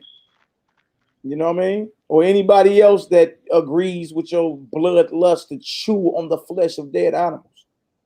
Keep everything respectful and you can sit around. If not, you already know what we're going to do. All right, Isaiah 66, verse 3-4. Let's get her done, brother. All right. Isaiah chapter 66, verse 3. Yeah. And this is a good one for you, Shannon. He that killeth an ox is as he who slew a man. Is as if he slew a man. You understand? Slaying a man is murder. He's saying you killing a bullock or an ox. You understand? It's the same as murder. And look, we've been so desensitized, y'all. We don't even look at our fellow creatures as, we don't even look at them as innocent. You feel you got the right just to kill them just because. And today is all based off your taste bud. This thing bigger than your taste buds. This thing bigger than your taste buds. You lust for blood. You're chewing on the dead flesh of animals. And Israel still wonder why they're sick. You understand? Because you got to get back to Genesis 1:29. We see people healed from diabetes, healed breast cancer, healed prostate cancer, healed herpes, healed HIV, all by going back to Genesis 1:29. See, what I'm saying, y'all, is we're a healing ministry. We know who's sick and we got the testimonials. So anybody that's not a healer ain't even qualified to speak against us. You not no healer. The man with the experience is not at liberty to the man with the theory. All these mealy-mouthed Negroes coming against us, y'all. All you gotta ask them is, hey, where y'all testimonials at concerning the people that's been healed that came to your assembly? Whether through prayer of the word or using herbs. Where your testimonials at?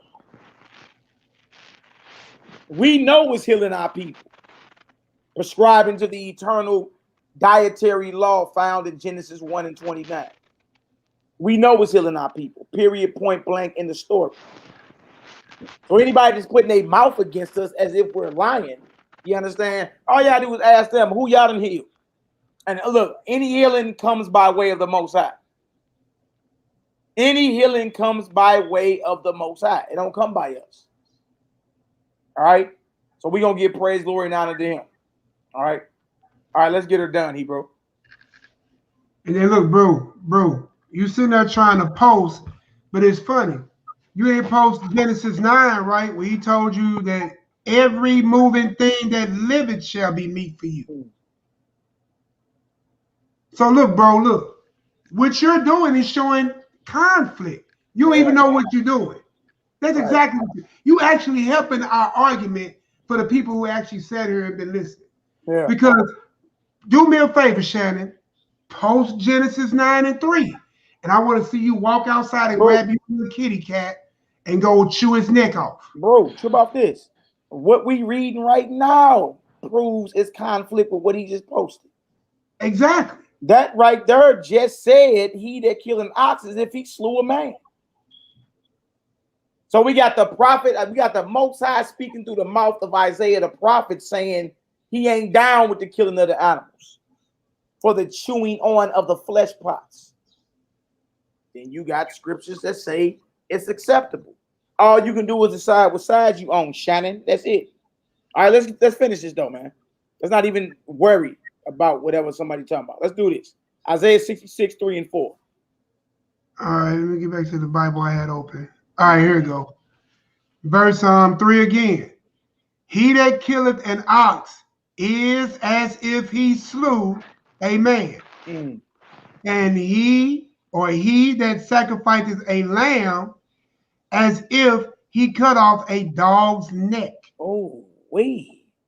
Good Lord. It's murder, huh? Murder, huh? Yeah. Go ahead. And he that offereth an oblation, or sometimes it means grain, as if he offered swine's blood. And he that burneth incense, as if he blessed an idol. Yeah, they have chosen their own ways. They have what? Chosen their own ways. Oh, we go ahead. And their soul delighteth in their abomination. Man, Isaiah, the Most High saying through the mouth of Isaiah, that's abomination. He's saying the sacrificing of lambs and the killing of bullocks is abomination. And that's your way. That's your way. That ain't the Most High's way. You have chosen they have chosen their own ways, and their soul delighteth in their abominations. What's the abomination, Hebrews? Oh, y'all know we going to it later, huh? Yeah. What's the abomination? I thought you can kill an ox and offer it on the altar of the Most High. I thought you could sacrifice lambs. What's the abomination? Because according to this, that's man's way. It ain't the Most High's way. Houston, we got a problem, no. Verse 4. Go ahead. I also will choose their delusions and will bring their fears upon them. Because when I called, none did answer. And when I spake, they did not hear. But they did evil before my eyes. Wow. And choose that in which I delighted not. There it is right there. Y'all see that? Most High don't delight in that. He don't delight in sacrificing animals. He don't delight in that, sacrificing lambs and offering bullocks. He just called it an abomination and said, you doing that is murder. And he said what, y'all? Didn't we just read? That's man's way. It ain't the Most High's way. So now you got to ask yourself this. Why do we got laws concerning burnt offerings and sacrifices? Why do we got stories of lambs being slaughtered? It's conflict. Perfect question, man. Look, what did the prophet say to get them killed? And what did the Messiah say to get him killed? Ooh-wee. Ooh-wee. Hey, keep that question in mind. We going there. Absolutely. Absolutely. So we did that. We did the Adam and Eve. We showed the fish. Paul. Huh? You ain't want to do the Paul? What about the bishop and all that? That too. What you was talking about? No, I'm saying no, that too. The bishop issue, which was not in 1 Corinthians 12:28, as he said. Right. Right. Anybody want to know that? Man, you make that an easy one. This ain't even got to be a barn and burner. You know, he tried to make a statement that bishops are not over the apostles, right? As if Timothy pulled something out of his butt. And then he went to 1 Corinthians 12. That's right. That's right. Yeah. That's right. At verse 28. And it did not say the word bishop in there at all. At all. That's right. Bishop wasn't even in there.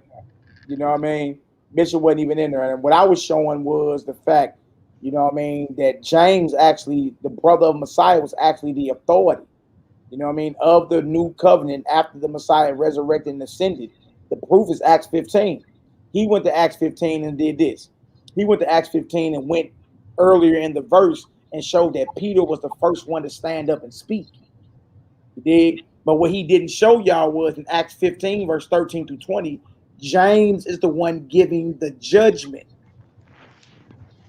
Anybody that gives a judgment is someone that has the right to judge. That's an authority. You know what I mean? So, yeah, that was real easy to address. Also, when Peter got out of prison, you know what I mean, he was told to go report to James. James was the bishop. He was the authority over the renewed covenant after Messiah resurrected and ascended. That's the truth. You understand? The 12 apostles shall sit on 12 thrones, judging the 12 tribes of Israel. Paul is not in there. All right. So I told him, I say, whatever Paul say, just like with any man, you got to take with a grain of salt. If he's speaking the word of the Most High, salute. If not, he just speaking as a man. Like any man, he's speaking as a man. You know what I mean? For example, when he said, him that eateth herbs is weak, meaning weak in the faith. But that would make Adam weak in the faith. And that would make the Most High weak who ordained for Adam to eat the herbs. That don't make sense. That don't make sense. Then it went to 1 Timothy 4, we're talking about in the last days, some shall depart from the faith, giving heed to seducing spirits and doctrines of devils, having their conscience seared with a hot iron, commanding to abstain from meats and also abstaining from marriage. And the brother's like, so is Paul lying? Speaking on the spirit? That ain't what that's about. If y'all don't know, Paul was at war with brothers who never ate flesh in their entire life. The brothers he was specifically at war with were the apostles that the Messiah ordained. You understand? All you got to do is get into some early history and you'll see, oh, these brothers never ate flesh. This is who Paul talking about. Because when he went to Jerusalem, James gave a judgment and say, when you out there teaching among the Gentiles, command them Gentiles to stay away from things strangled. What is something strangled? That's flesh, y'all. Stay away from blood. Okay. Stay away from fornication and abstain from pollution of idols. Out of all that, Paul only got the fornication right. You know what I mean? Because at times he talks about the liberty to eat meat in an idolatrous temple. And as long as they don't tell you that the meat is offered to an idol, that don't make sense. You in a temple of an idol. What you mean as long as they don't tell you it's offered to an idol? Then you can eat. But be aware. Because there may be a brother who see you who have the knowledge of Messiah sit in the temple of an idol and eat that which is offered to an idol, and that, guess what? His conscience may be seared, and that brother may be emboldened to eat things which are sacrificed to idols because he see you with the knowledge sitting in the idolatrous temple. Y'all, none of it makes sense. If you are commanded to teach, abstain from pollutions of idols, all you got to say is, hey, get away, get out of these idolatrous temples and eating food sacrificed to idols. You wouldn't be coming up with a false sense of liberty. A false sense that, well, you know, see, if you that have liberty Nigga, you ain't got no liberty to be entertaining no idols. What you mean? And so then he calls the one that eats it as if it is sacrificed to an idol. He said, well, that man's conscience is weak. He also called the brothers who eat herbs, their conscience is weak. Paul is putting the brothers that eat food sacrificed to idols and the brothers that subscribe to Genesis 1:29 in the same boat, in the same category. He called both of them weak. So I guess somebody that's strong is somebody who eats the flesh that's offered to an idol and he don't know it's offered to an idol. That's the strong brother. Come on, man. None of that makes sense. And when you get into it, you'll start seeing Paul start doing his own thing. He didn't want to come up under the authority of the apostles that Messiah left in charge. He started doing his own thing. As you keep reading, it goes from Christ's gospel to my gospel. And if anybody teach any other gospel than what I tell you to teach, count them cursed. James fire right back at him. James say blessings and curses ain't supposed to come out the same mouth.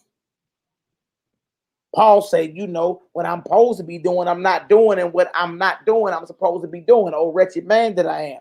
James fire right back at him. A double-minded man is unstable in all his ways. Paul get this boasting, I magnify mine office. James fire right back at him. That man's religion is vain if he can't bridle his tongue. Pure religion is this. All you gotta do, y'all, is open up the book of Galatians and open up the book of James. Y'all, look, it's a conflict. It's a war between the established leadership under the Messiah, the apostles in Jerusalem, and Paul. Specifically, James, the brother of the Messiah. And Paul naming it. Certain men sent from James. You see what I'm saying? So I wanted to go there and show that because the one bro at the end he actually said, trip about this, y'all. He actually said that Paul understood Yahshua better than the 12 appointed apostles. That's when I blew. No, I can't let you get away with that. I can't let you get away with that. Boy, you sound like a straight heathen talking like that. He sure said that. Anybody who was in the chat last night who heard that, man, give a 7. Let me be the first one. Give my 7. Yeah, no, I can't let you get away with that, player. I cannot let you get away with that. Go ahead, Nick. No, I'm just saying he had said that, and Rock, this is what he said, bro. He said that Paul had further and more better understanding than any disciple that followed Christ. The 12 that received the cloven tongues and the straight manifestation of the Holy Spirit can't match Paul. I'm like, wow, bro. The same man is the same man who don't believe in keeping the feast. The laws of the way he runs with Paul to get tore up. Don't believe in keeping the feast. Don't believe in keeping the Shabbat. And Paul is more masterful than the men who walked with Christ and had the gift of the Holy Spirit to teach all nations of all renowned men that came from all under heaven to hear the glorious news and gospel of Mashiach. No, you missed it. He elevated Paul above the actual men who received the Holy Spirit from Messiah and was given the tongue to speak first to every renowned man under heaven who was coming to keep the feast. In Acts 2. This guy said he don't keep the feast, right? This guy said he don't keep it. But I said Paul keeps the feast. Yeah, but Paul kept the feast. But then you saying Paul is, so you not following even Paul. He don't even follow Paul like you say he do. That's what Rock saying. Nah. He don't even follow Paul like he say he do. Utter madness. Paul kept the feast. But that's why I say I gotta stop you now, player. Hey man, I can't let you do this. I can't let you get away with that. I can't let you get away with that. You know what I mean? You talking about men who knew Messiah before he was crucified and after. You talking about men he blew the Ruach HaKodesh on. You talking about men? He talked about the kingdom of heaven before he died and after. Men who had the cloven tongues of fire sitting upon them. And you gonna tell me Paul had a greater understanding of Messiah than them? I said, nah, you sound like a straight heathen. That's, hey, look, the woman that founded the Seventh-day Adventist movement, look her up, Ellen G. White. She teach that. That's a heathen doctrine. That boy was an evangelical last night. And his thing said born again Israelite. Oh man. Oh man. Oh, real talk. All right. And we gonna get to that my brother, hallelujah, Shekinah. You know what I mean? We're gonna get to that by the time we get done. All right.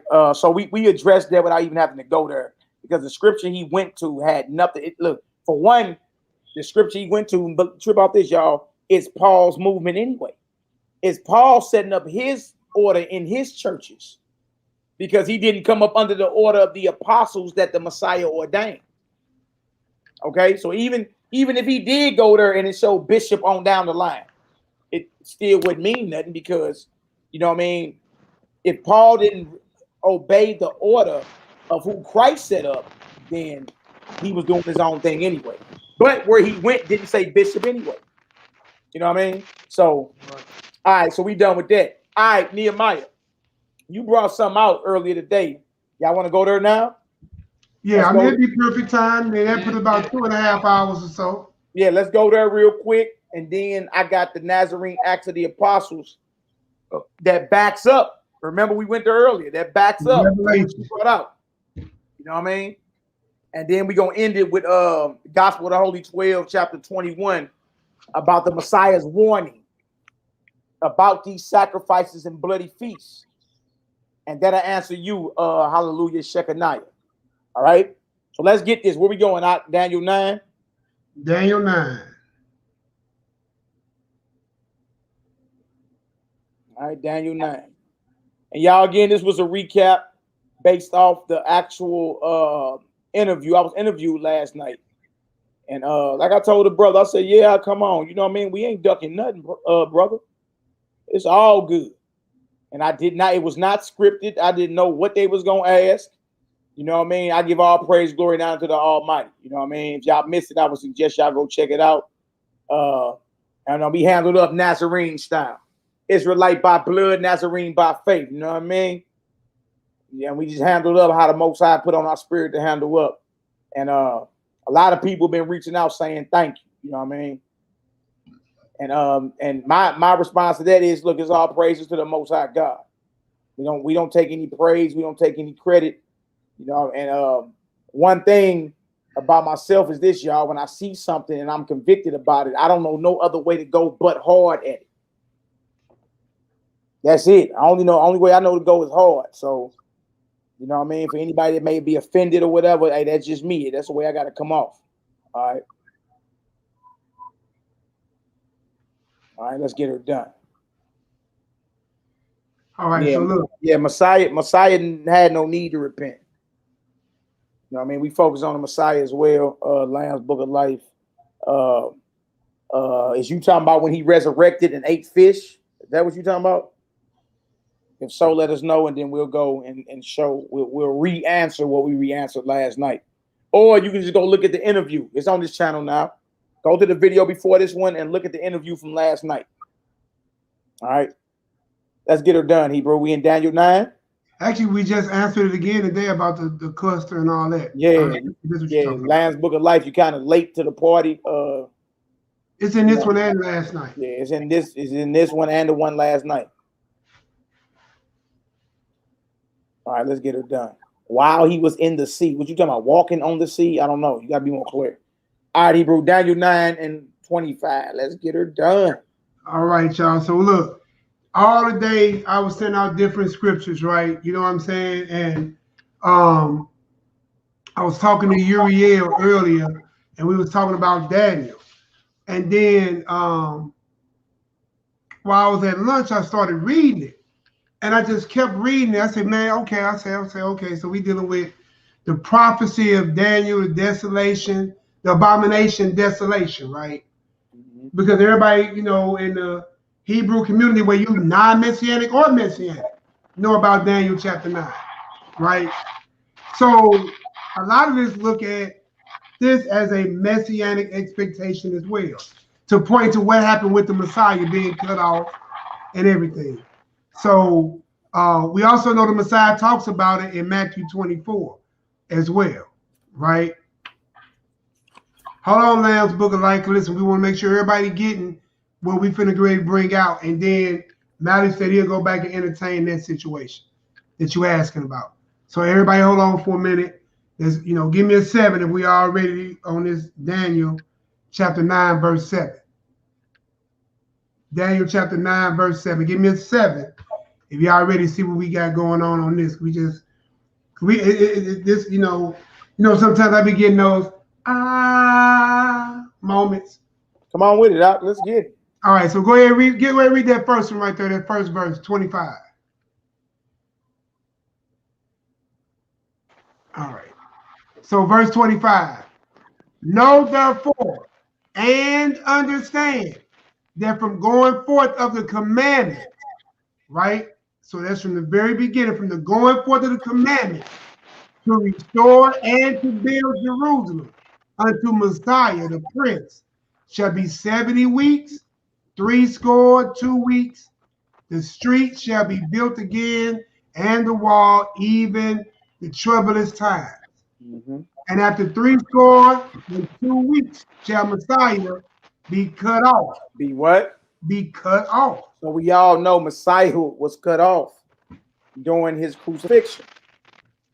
Messiah was cut off during his crucifixion. All right. This is a 70-week prophecy. It's not a literal 70 weeks. It's a time span of over 490 years from us coming out of Babylon to the crucifixion of the Messiah, all the way down to the overthrowing of Jerusalem. All right, which is close to 500 years. All right, go ahead, Hebrew. And it also lines up close to the very time of the Ark of the Covenant being taken out by Jeremiah. Right.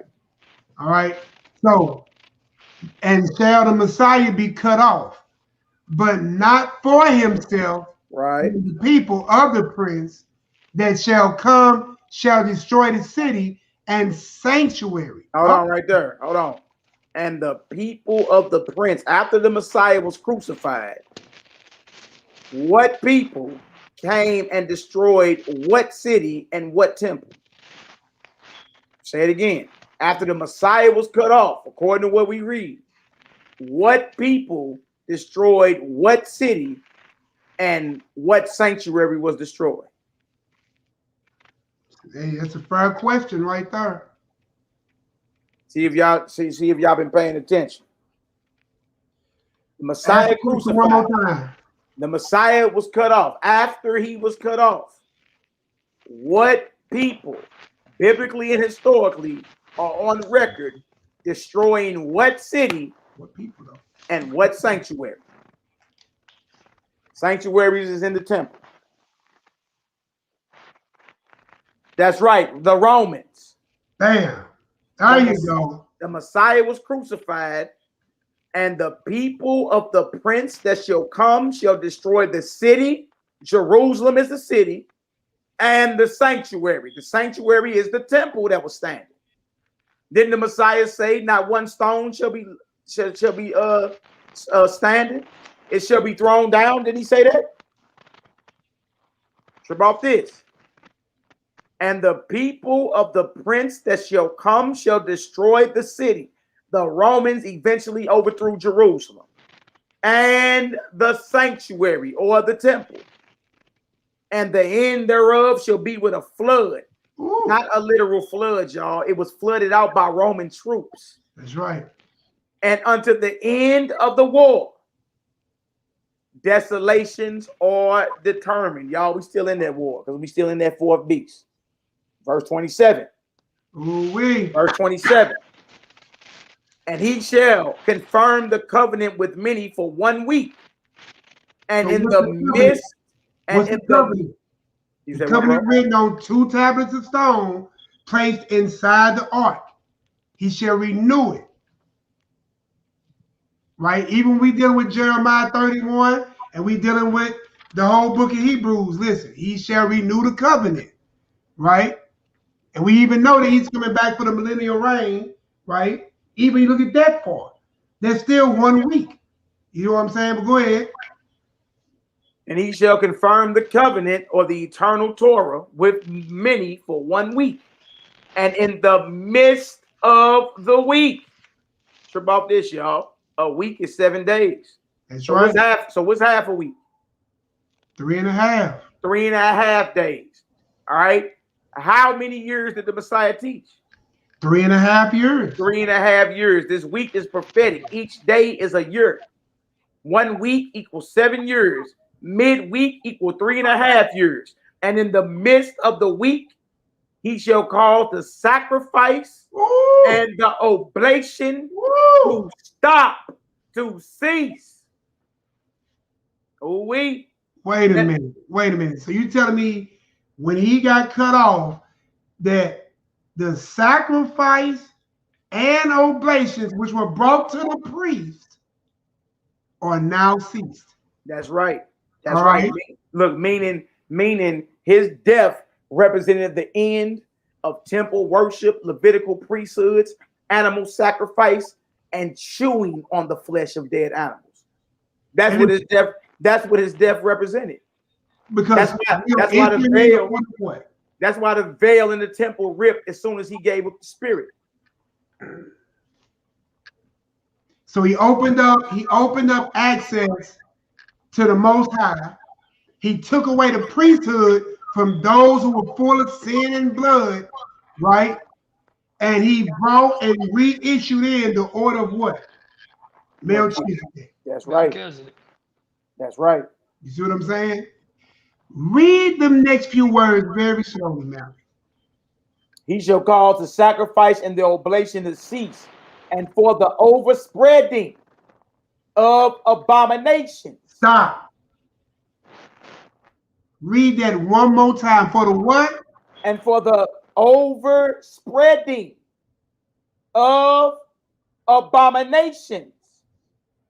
What was the overspreading of abominations that was going on in the sanctuary that was being given to the priest as sacrifices and that needed to be stopped? The same thing that Isaiah told you, same thing Jeremiah told you, same thing Messiah told you in Matthew 12, 6 through 7, same thing that David told you, same thing that God told you from the beginning, same thing we just read in the book called The Gospel of the Nazarene. What? What was overspread of abominations? Keep thinking. Read that last part. Think about it, y'all. We talking about the temple. We talking about the city being destroyed, the sanctuary being destroyed.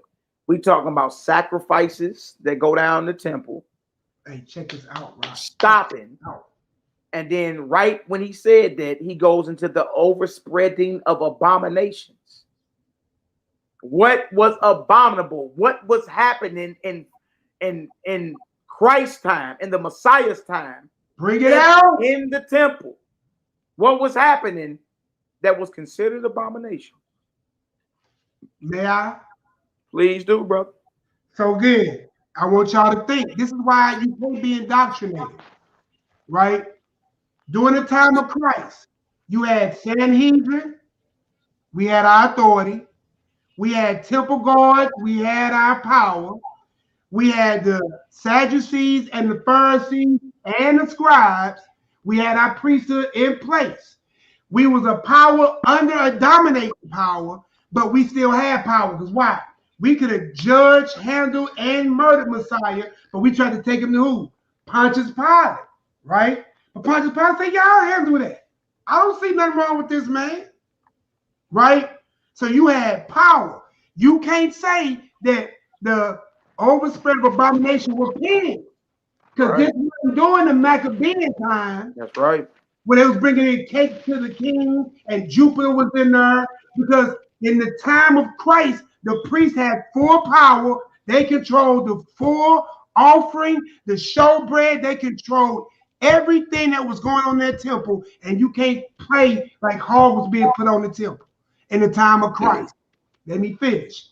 You can't even say that idols was in the temple during the time of Christ, because Christ went into the temple every Shabbat to teach on the Shabbat. So what was the spread or overspread of abomination that was going on in the temple, that he shall make it desolate? Even until the consumption, which is eating or burned by fire, but consumed.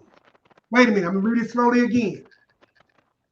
He was cut off midweek. And we know, according to time, because we can trace back time easily to the 1st century, Christ died on a Wednesday, right? We even got the hour when you read the book of John. We know the hour and day he died, right? He did Wednesday to Thursday, Thursday to Friday, Friday to Saturday. 3-4 days in the heart of the earth, day and night. And when you read the account, he rose as it dawned toward the first day of the week, which is Sunday. So what was going on in the temple? Because mind you, the time of Passover. So we got lambs going on. We got everything getting ready, ritualistic. Woohoo! Blood being poured all over the place. Lambs being cooked all over the place. Ain't no pigs. You can't run that one. And wasn't no idol worship going on during the time in the temple of Israel. You can't run that no more. That's when you try to run in these other books. When you try to read Isaiah, and you try to read the abomination that was going down was the killing of those animals and the blood spread all over them altars. That's why God had removed the ark out of Israel's hand 500 years before Christ touched down, which fits your 70-week prophecy. He took the ark of the covenant out of play. He didn't want you sprinkling blood on his mercy seat. So check this out. What abomination? If you can't say lawful meat and sacrifice, then you lie to yourself. Because that's the only thing that was going on in the temple in the time of Christ was lawful meats and lawful sacrifices. And plenty of blood. And no idolatry. And right. And exactly. So what NehemiYAH is saying is beyond powerful. Because you got during the time of the Maccabees where it was swine blood and it was idolatrous images of Jupiter in the temple. In the Messiah's time, that was not the case. The altar had been rededicated. You understand? And even though the Romans was ruling, you understand? There was no images of idols in the temple, and there was no pigs being slain in the temple.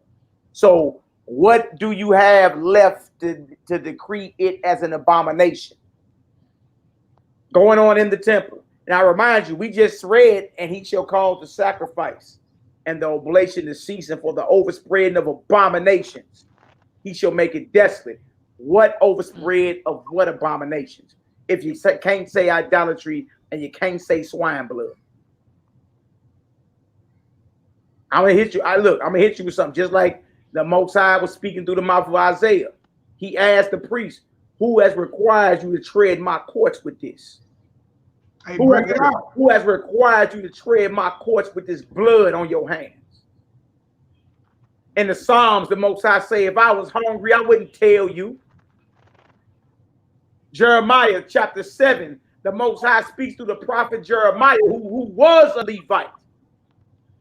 "I didn't speak, nor did I command your fathers in the day they left Egypt concerning burnt offerings and sacrifices." Messiah said, if you knew what this meant, I would have mercy and not sacrifice, you wouldn't have condemned the innocent. Who are the innocent that you have been slaying? Answer that, and you got your answer to the overspreading of abominations. He shall make it desolate, even to the consummation, and that determined shall be poured upon the desolate. And I'm gonna tell you something. Go ahead.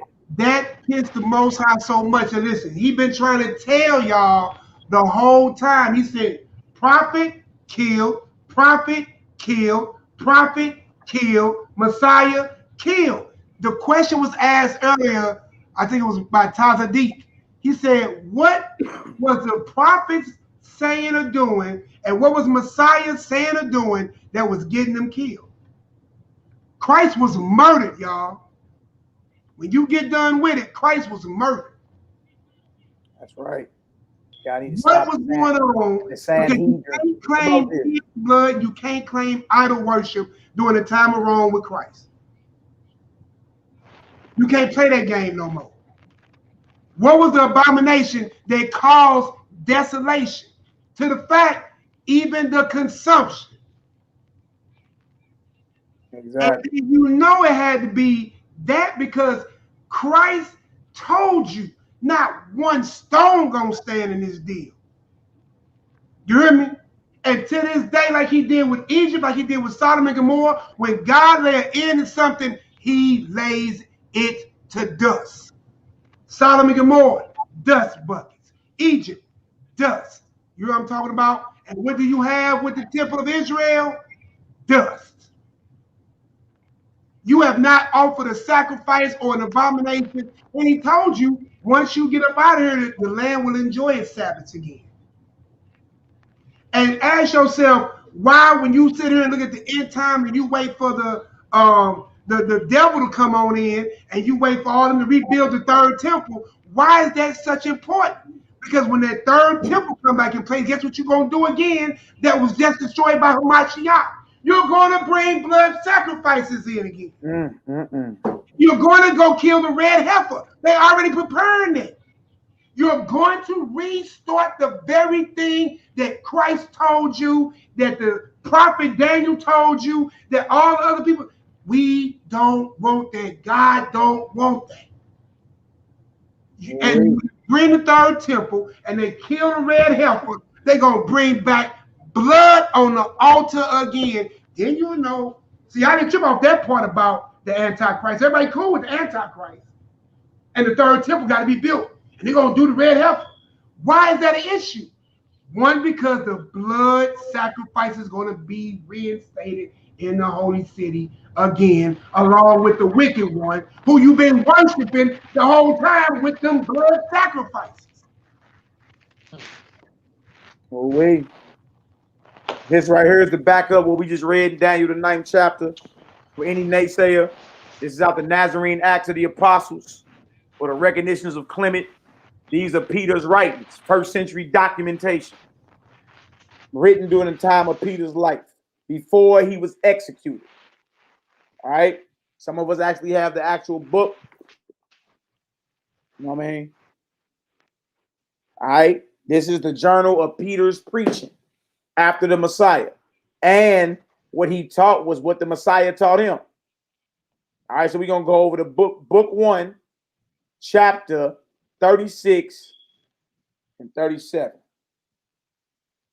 Oh, I get rid of this sideboard right here. So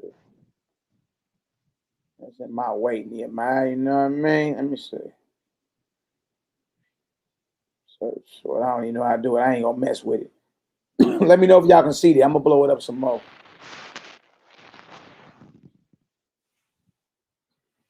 All right. So now we're about to go into the allowance of Zebah, or sacrifice for a time. And then chapter 37 is the set apart place, which is the holy temple. This is going to back up what my brother Nehemiah just said. This is going to back up everything that he just said. And trip off this, y'all. Majority of these mealy mouth Negroes are mad because, look, they are mad over a priesthood that's dead and over sacrifices that they not even doing. None of them doing these sacrifices. What are you standing up for these bloody sacrifices for? There ain't a Negro on planet Earth involved in the Levitical sacrifices that went on in the so-called Bible. Nobody is. They got blood in their mouth, bro. They done tasted that blood and lost their mind. And when you look at how those animals are slaughtered in those videos that we've been doing and showing, and you can't tell me that's the love of God in them slaughterhouses. And that was the love of God in his creation for his animals that he created before you, that he loved enough to have you name it. Whatever you named them, that's what it was. That was his intentions for his creation. That's right. Especially when he gave you herbs and plants and everything else to eat, according to Genesis 1:29. That couldn't have been his plan. True about this. Let's get her done. I start reading this right here. Messiah was murdered and executed because he disrupted a $1.5 billion industry called the temple. It was a slaughterhouse. He attacked the temple. That right there, even according to the records of his enemies, is what got him marked. John chapter 2, he makes a bull whip. He pours out the bankers' money, flips open the tables, and guess what he did? He set the animals free who were about to be sold for sacrifice. And then he said, make not my father's house a house of merchandise. All right? Let's go into this.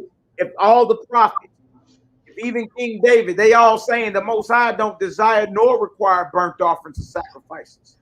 Trip off this, y'all. If you're not killing these innocent animals, guess what else you're not doing? You're not eating. You're not chewing on them. That's why we coming so hard against the sacrifices and all that. And make no mistake about it, all that blood being spilled in all these slaughterhouses in this world, you better believe those are sacrifices.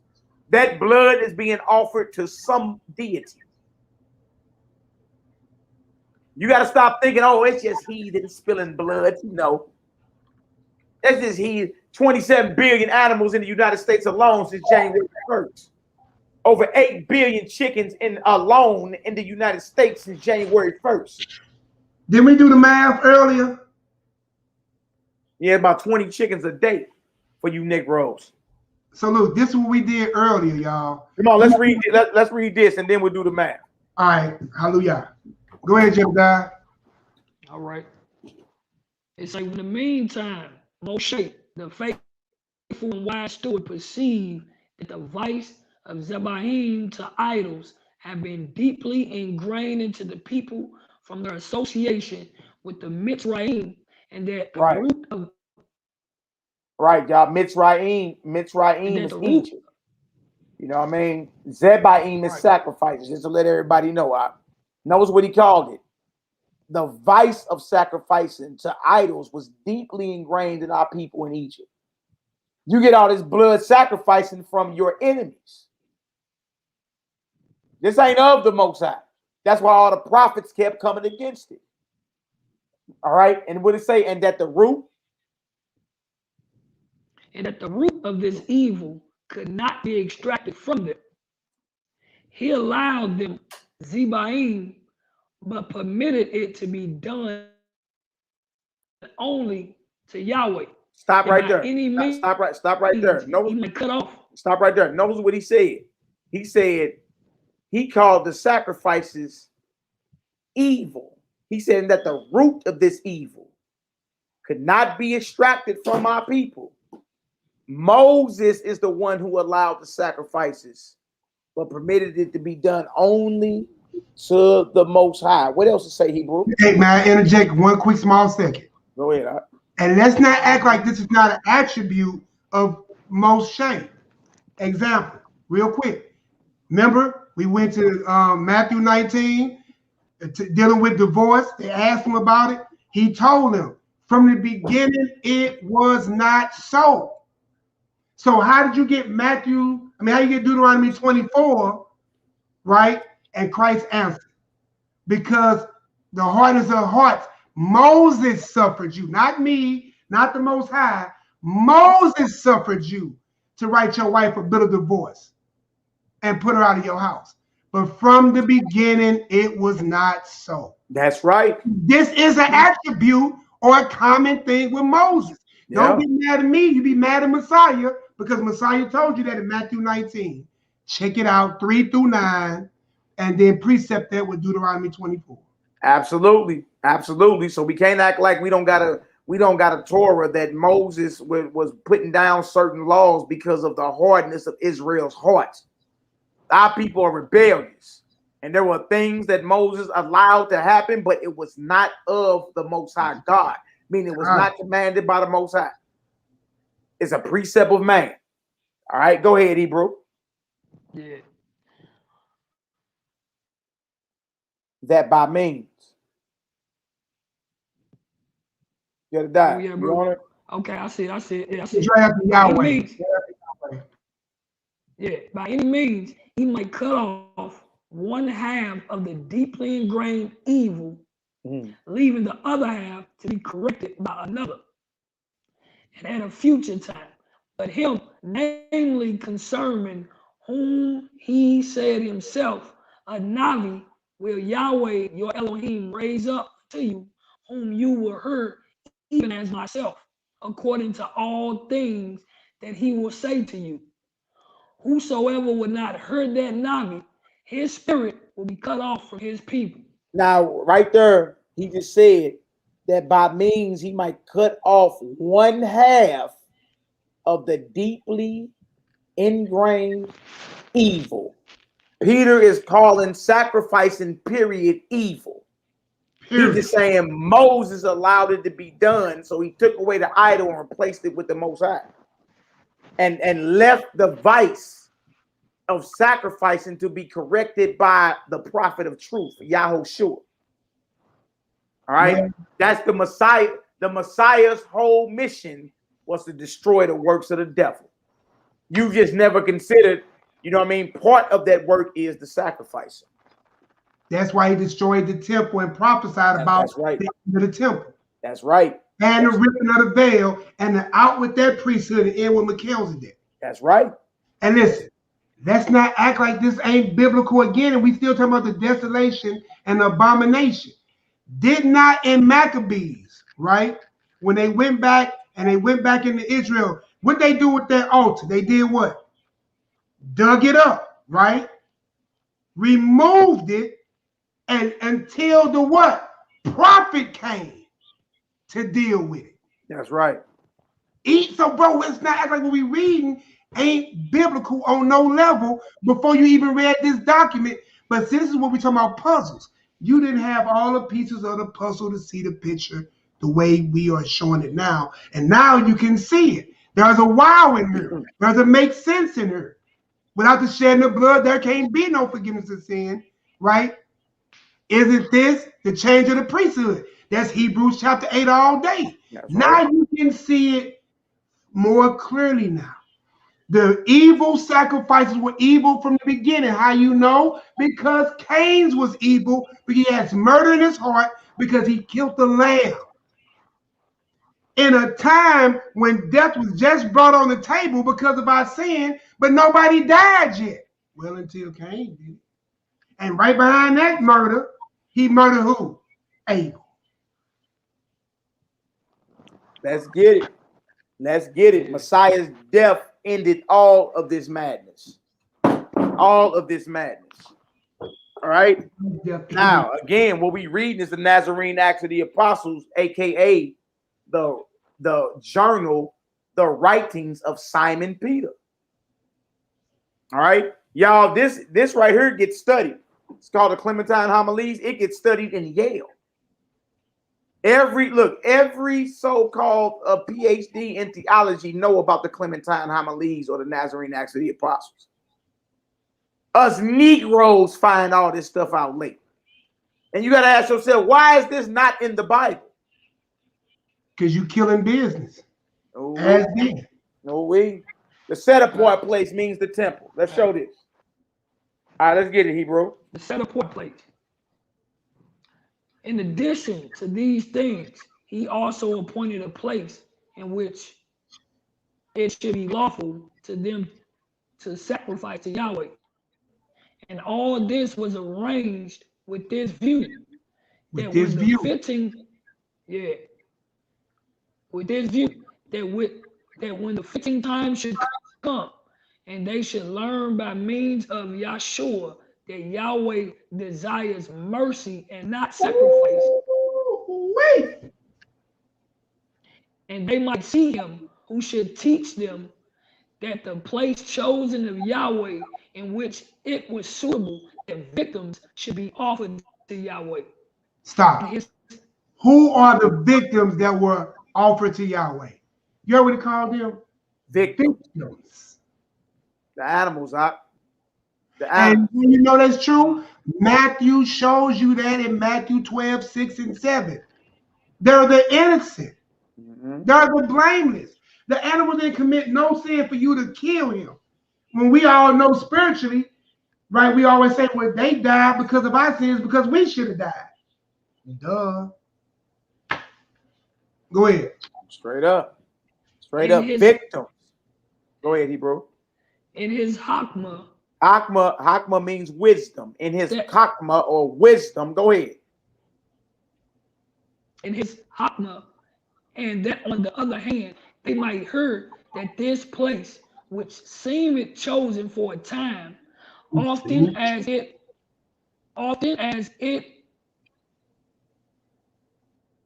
harassed as it had been by hostile invasions and plundering, right, was at last to be wholly destroyed. Trip off that. Trip off that. Trip off that. This chosen place, our whole history, time and time again, invaders would come in and get at the temple. And this was allowed to happen for a reason. We were supposed to look at the temple constantly being destroyed and the city constantly being destroyed and learn something from it. What were we to learn? Keep reading, Hebrew. And in order to impress this upon them. Oh, dang. Hold on, bro. Dang. Yeah, I'll say, man, you can kind of leave it still because it's going to end the paragraph out. I know, but dang, that meant it went to the next, whatchamacallit? It went to the next. You need to be on 39. I'm right here. I got you, brother. Dang, my bad, bro. How's all up? What was we at? It says, and in order to press this upon them. Yeah, you can leave it. You can leave it right there, bro. All right, go ahead. Yeah, it say who was to reject and no, that's not it. It say hostile invasions and plundering was at least to be wholly destroyed, and in order to impress them upon them, even before the coming of Yahshua, who was to reject at once the Zabahim and the place. It was often plundered by enemies and burnt with fire. And the people carried into captivity among foreign tribes and then brought. Often burnt with fire, and the people, us Israelites, carried into captivity among heathens. Go ahead, among foreign tribes, and then brought back what they betook themselves to the mercy of Yahweh, that by these things they might be taught that a people who offer Zabahim are driven away and delivered up into the hands of the enemy. Hold on, right there. But hold on, right there. The whole point in invaders plundering the temple, taking us into captivity. And when they're plundering the temple, guess what's also stopping? Sacrifices. We were supposed to learn by being thrown into captivity, y'all. Guess what we were supposed to learn? The main reason that we are in the captivity. The main reason that we are in captivity. Taught that a people who offer sacrifices are driven away and delivered up into the hands of the enemy. What else they say, y'all? But they who do mercy and righteousness are without Zabaim, freed from captivity. Do y'all hear that? Go ahead, bro. And restored to their native land. We get restored to our native land when we understand that we who do mercy and righteousness are without sacrifices, freed from captivity. and restored to their native land. So from what I understand, when we stop shedding the blood of the innocent, we restore back to our land. That's right. That's right. The shedding the blood of the innocent, which also include the animals, y'all, is what brings captivity. Yes. You know what I mean? That's wild. Because we all claim we want to go home. You understand? We all claim we want the new Jerusalem. Well, what Peter was taught by the Messiah is the main reason you're in captivity is because of the sacrifices, the killing of the innocent, which leads to the chewing the flesh of the innocent. And we were supposed to learn by constantly going in and out of captivity. People without sacrifices are delivered from captivity by doing mercy and righteousness and restored to our native land. This backs right up with Daniel the 9th chapter. For the overspreading abominations, he gonna make it desolate. And he was talking about sacrifices ceasing. This lines right up with the Daniel 9 that Nehemiah was breaking down. And this is Peter's words that he was taught by Hamashiach. Sacrificing is one of the main reasons. Killing the innocent is one of the main reasons that get you thrown into captivity. You know why, y'all? Because the sacrificing is actually rooted in paganism. What gets you freed from captivity and returned to your native land is mercy and righteousness. You understand? And refusing to shed innocent blood, which includes the animals. Wow. Finish it off. And that goes back to the very first sin of that first lamb killed and the first man killed. That's right. If those two things happen, what you think need to unhappen? Come on, Hebrew, let's get it. All right, I'm going to read from where you left off at. But it fell out. All right, there he is. Yeah, bro. There he is. All right, go ahead and finish off, bro. It's like, but it fell out that very few understood this. For the greater number, though they could perceive. Hold on. Got you. Go ahead. And observe these things. Yeah. And observe these things, yet were held by the irrational opinion of the vulgar. Do you hear that? Do y'all hear that? That very few can understand what we're saying. Very few. Because they're held, their conscience is bound by the irrational opinion of the wicked or the vulgar. That's why very few can understand what we're saying. You understand? Trip about this, y'all. How you know is these brothers are fighting over a priesthood that's dead.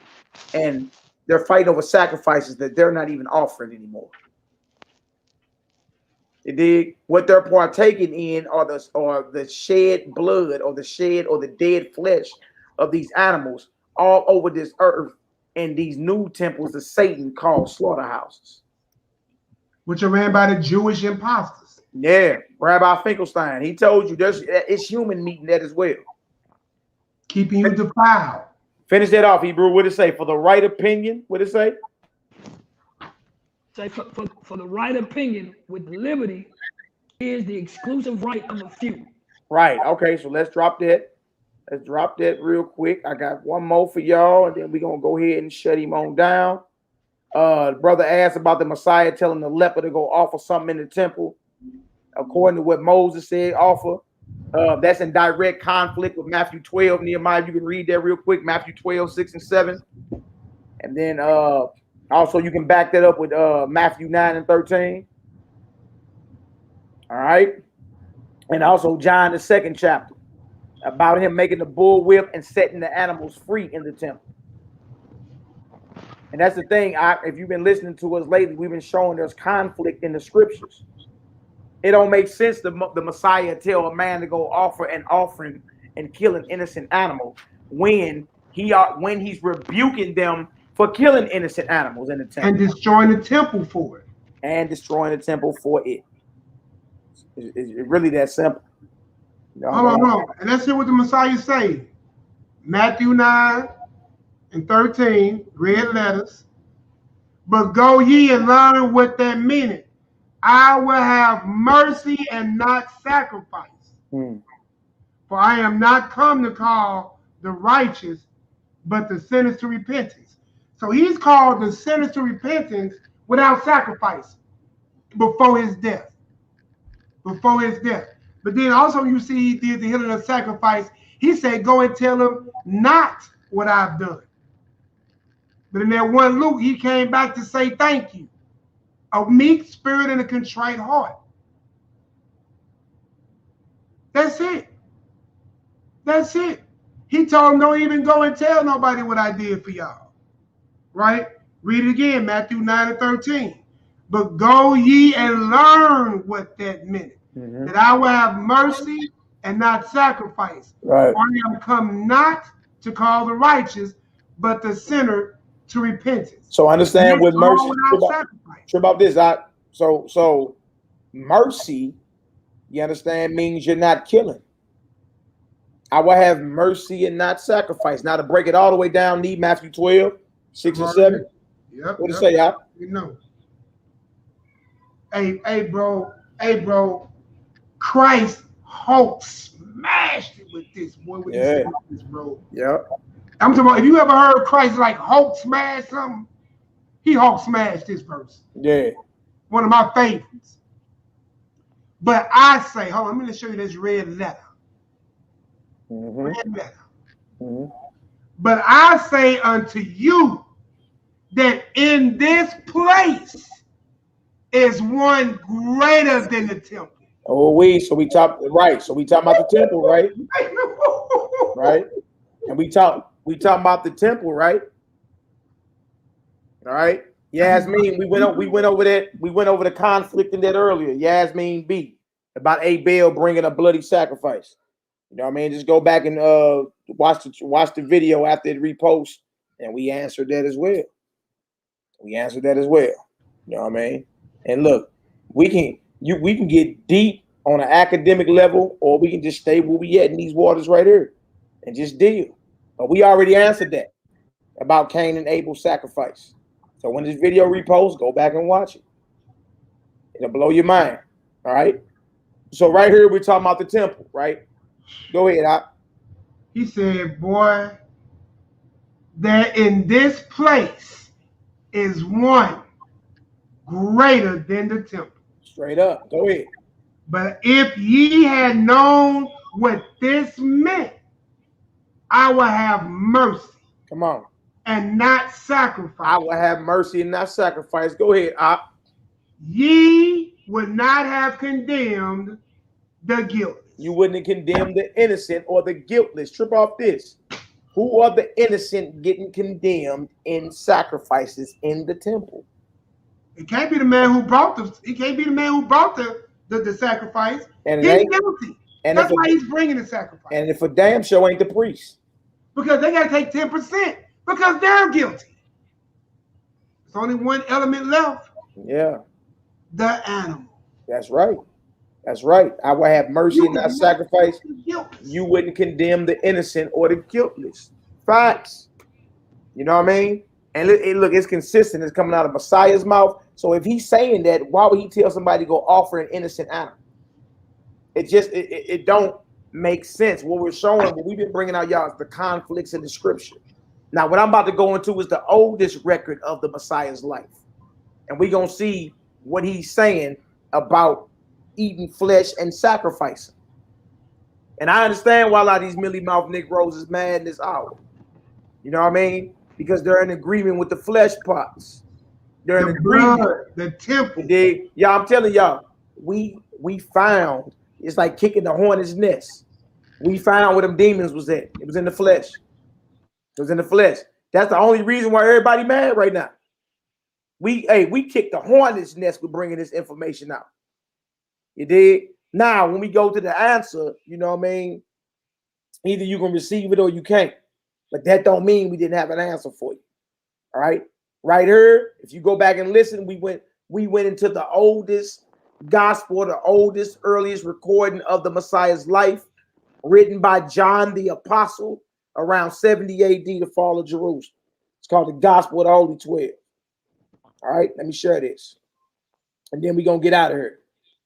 We just want to come back on and go over a recap, you know what I mean? Because I was interviewed by the F.O.P.E. Brotherhood yesterday concerning about what honor and humility teaches. And, you know, just want to come on and get some righteous critique from my brothers and sisters. It's all good. All right. All right. This right here.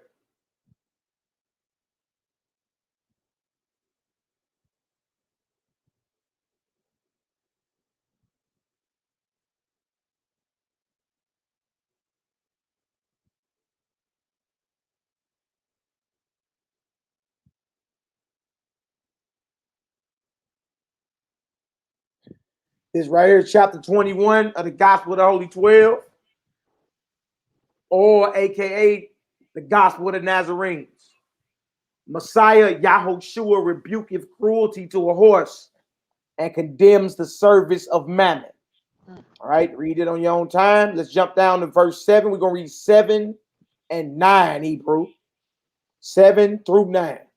Let's get her done, brother. I got you. Verse 7. And seeing the people come unto him, Yahshua said unto his disciples, because of the sick, I am sick. Because of the hungry, I am hungry. Because of the thirsty, I am thirsty. He also said, I am come to end the sacrifice and feast of blood. And if ye cease not offering and eating of flesh and blood, the wrath of the Most High shall not cease from you, even as it came to your fathers in the wilderness, who lusted for flesh, and they eat to their content and were filled with rottenness, and the plague consumed them. Wow, there it is. You see that? He said flat out, I'm coming to end all that. The sacrifices and feast of blood. And this is a fair warning to everybody who claim they follow the Messiah. If you cease not offering and eating of flesh and blood, the wrath of the Most High should not cease from you. The wrath of the Most High will not cease from you. The wrath of the Most High will not cease from you if you don't cease from eating flesh and blood. Just like it came to our fathers who was eating quail in the wilderness, that lusted for the flesh, and they eat to their content and were filled with rottenness, and the plague consumed them. Y'all see this? He's saying, look, my whole mission, because everybody want to ask, well, why? You know, if his body or if what he did was a sacrifice, how to sacrifice evil? Look, him dying symbolized the end of it. It wasn't in harmony with it. It wasn't in agreement with the sacrifices.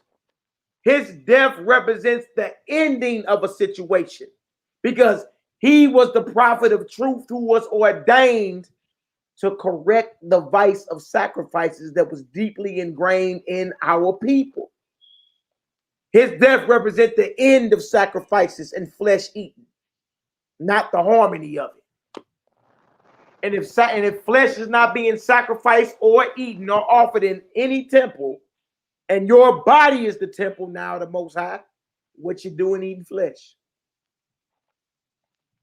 What you doing eating flesh?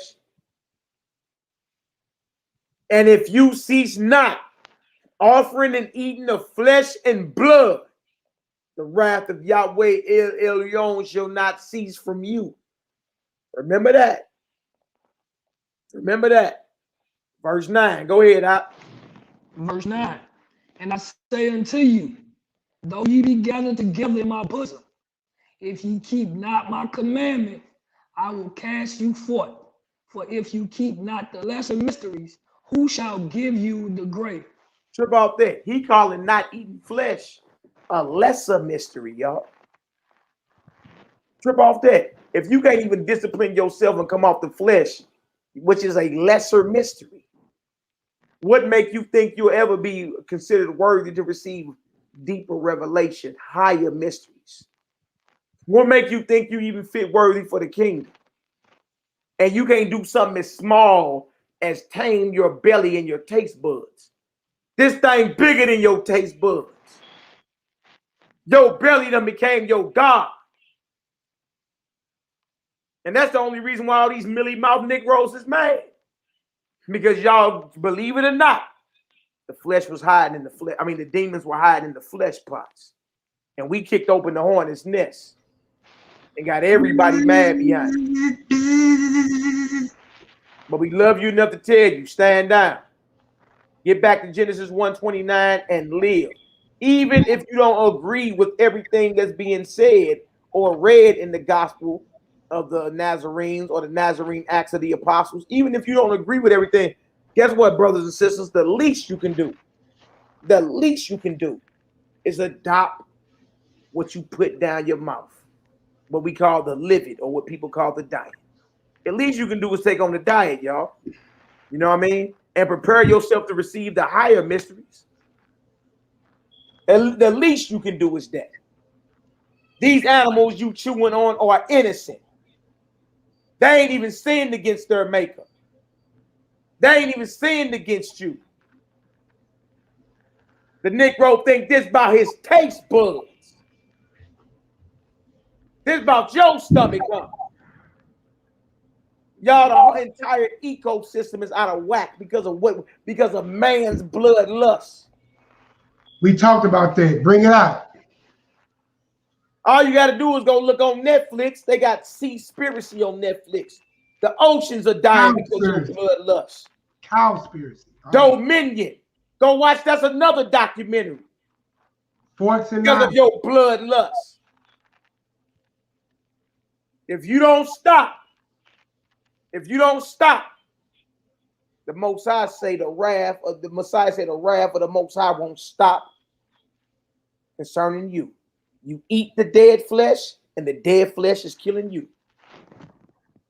The wrath of the Most High won't stop unless you discipline your body and your mind and get back to Genesis 1:29. Ooh, that's a bar. Hold on, bro. The wrath won't stop until you discipline your body and your mind and get back to Genesis 1:29. Oh, Jedediah, get out of the You know what I mean? Hey, y'all, for real though, you know what I mean? And lately, that's how we've been coming out. We've been coming out challenging our people. Look, man, we love you enough. Put down the flesh, the strong drink, and the smoke. And live. That includes the dairy too, y'all. Live. You know what I mean? Get your prayers up and your fasting up. You know what I mean? Get back out in nature. That's the Most High's classroom. That's his sanctuary.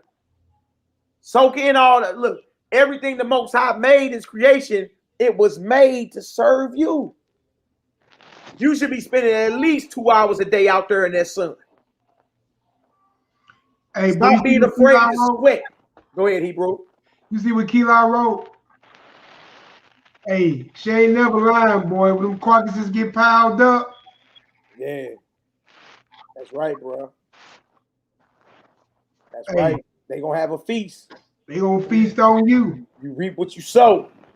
Lamb's Book of Life. That's the gospel. Matter of fact, let me see if I can put that PDF up in there. Let me see. That's the gospel. Yeah, look, while Mally looking that up, take this in. Remember Jedediah, we was talking about this earlier. The big thing they talking about right now is what? Greenhouse gas, right? Right. Greenhouse gas and what? Global what? Warming. All that comes from the slaughtering of the animals. Your biggest gas house generating things are your pig farms, meat farms, and animal farms. If you took all the animals that you were butchering and let them animals do what they were meant to do and cultivate the land, they will reestablish what? No more greenhouse gases. They'll be keeping the earth oxygenated. you'll be absorbing in all that extra oxygen, right? Because you ain't killing all the animals. Right. You will be restoring the world back to an ecosystem where the greenhouse gases will be lowered way down. Oxygen levels will be way up. Why? Because animals are breathing off carbon. We are breathing off carbon. Bugs are breathing out carbon, right? And guess who's eating all the carbon? The trees and all the plant life. And then what are they doing? Taking your carbon along with the photosynthesis from the sun and then giving off what? Pure oxygen. Along with the O3 oxygens you eating from the fruit, I got that from YAHKI, along with your H2O that you giving, you are oxygenating your body on levels so high, boy, you probably eradicate sickness about you. Oh, wait. A car wouldn't even put no dent in the type of oxygen level that would be given off if you stop killing the animals, dog.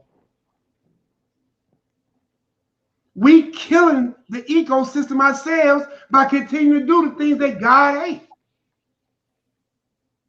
And it starts with you. If each one of y'all put some of that meat down, there's less meat being killed. The only reason why it's being killed because there is a demand.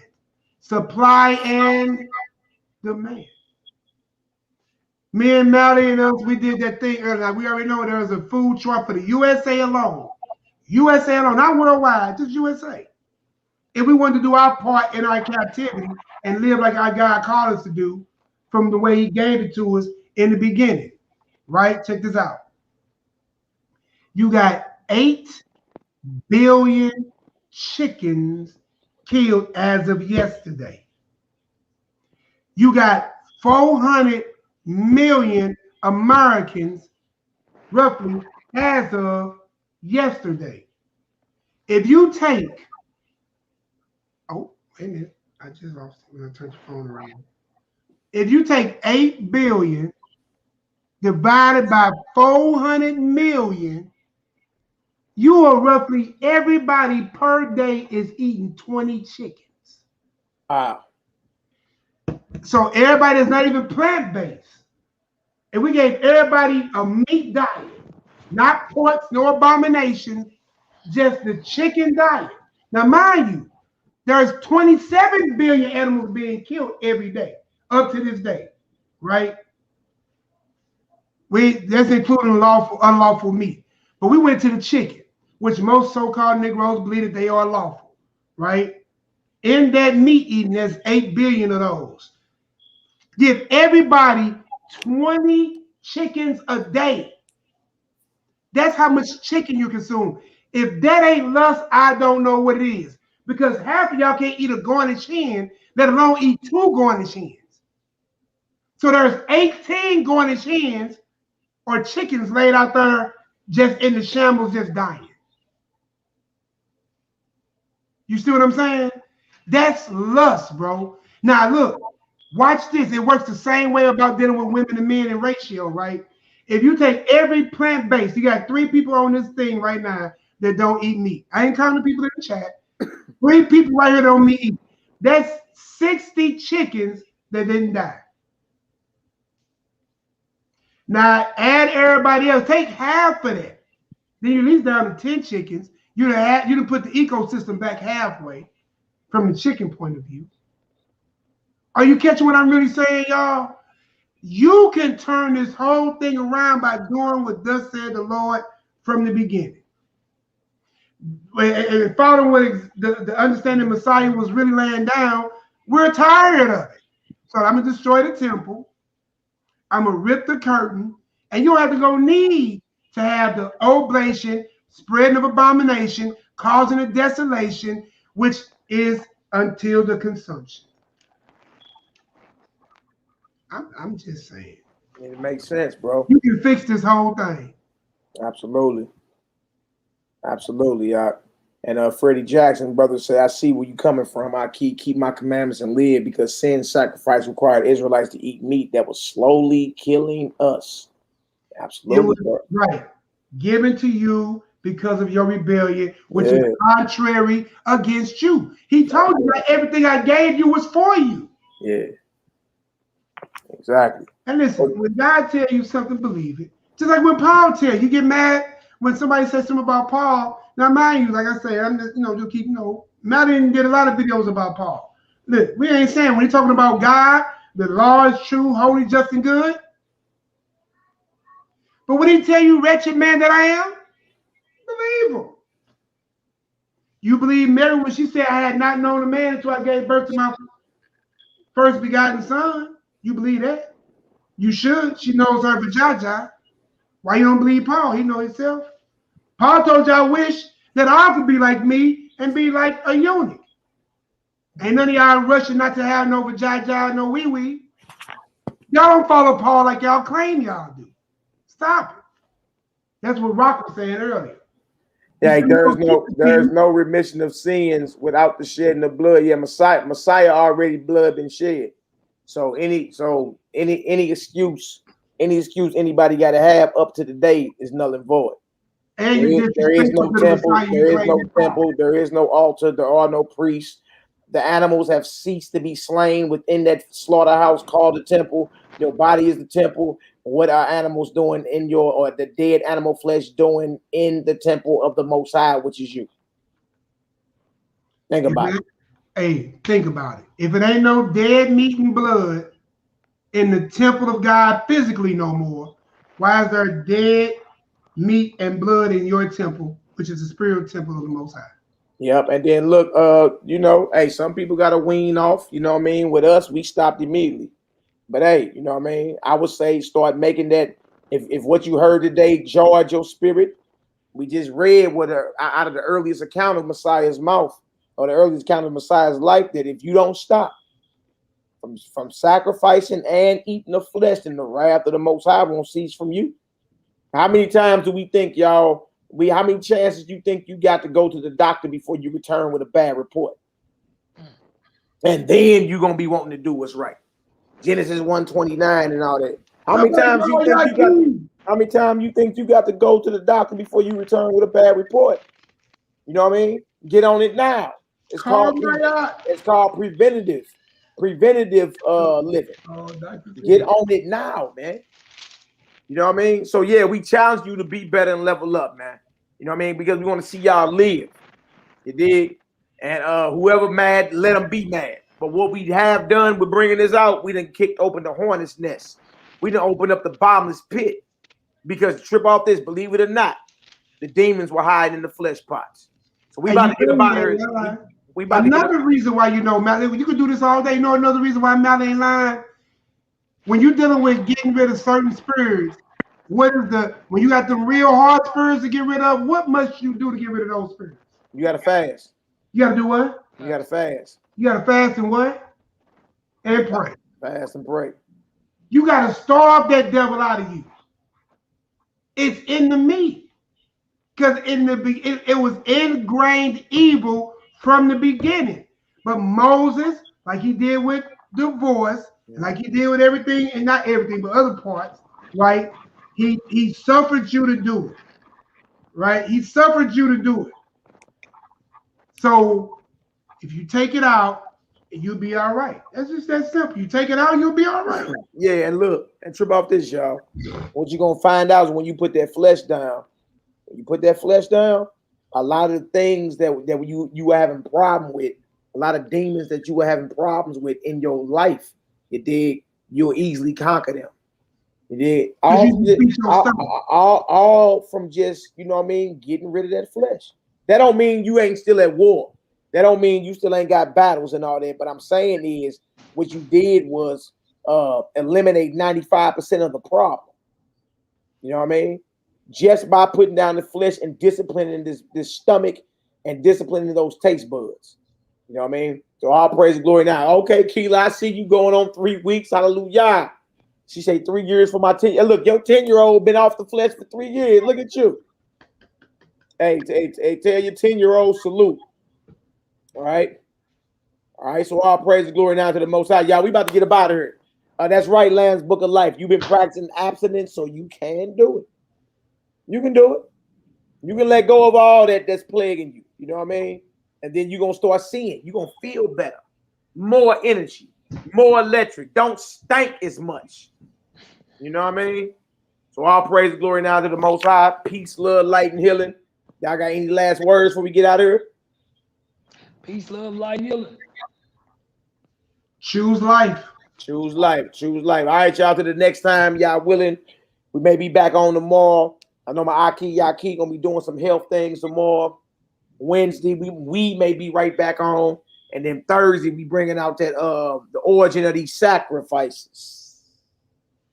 Ooh, Yeah, a lot of Millie Mouth Negroes gonna be mad, boy. Mad boy. Mad boys, mad boys. Yeah, What you'll the be girls mad, do? boy. What the girls do when they Hey, come true for you? about this. Now you got a glimpse of it tonight when we went to the Nazarene Acts of the Apostles. Well, what did Peter call the sacrifices? He called it a deeply ingrained evil. Evil. And listen, and listen, using the Bible. When Moses and them came out of Egypt and we made it into the wilderness, Moses went up the mountain for 40 days and 40 nights. And he got 2 tablets of stone written by the finger of God, 10 commandments. The sacrifice system wasn't written in the 10 commandments. What was they down there doing at the foot of the mountain? Sacrificing to an idol god that they learned about in Egypt. The name of the god was Apis. And when you get to that realization, so you saying Levi wicked? Levi been wicked. Yeah, absolutely. Levi been wicked since he had blood on his hand back with dealing with denial. I'm just throwing that out there. All right, y'all. Till the next time, love y'all indeed in truth, peace, love, light, and healing. Level up. Until all the Millie Mouth Negroes or those that fancy out themselves as our enemies, hey, look, strap up or back up. I'm smiling. You know, hey, look, we ain't dodging nothing. We ain't dodging nothing. For y'all that don't know, I was interviewed last night by the F.O.P.E. Brotherhood about this very topic. I would suggest y'all go and watch that whole interview. That's the video before this one. It's on the channel. All right. So love y'all indeed in truth. Yahoo. You dig? And to the next time, to the end, my friends, strappable back up, long to the king, and may he reside in the mind and the hearts of all the faithful elect. Hallelujah. Hallelujah. Hallelujah. Yahoo. Yo. Yo.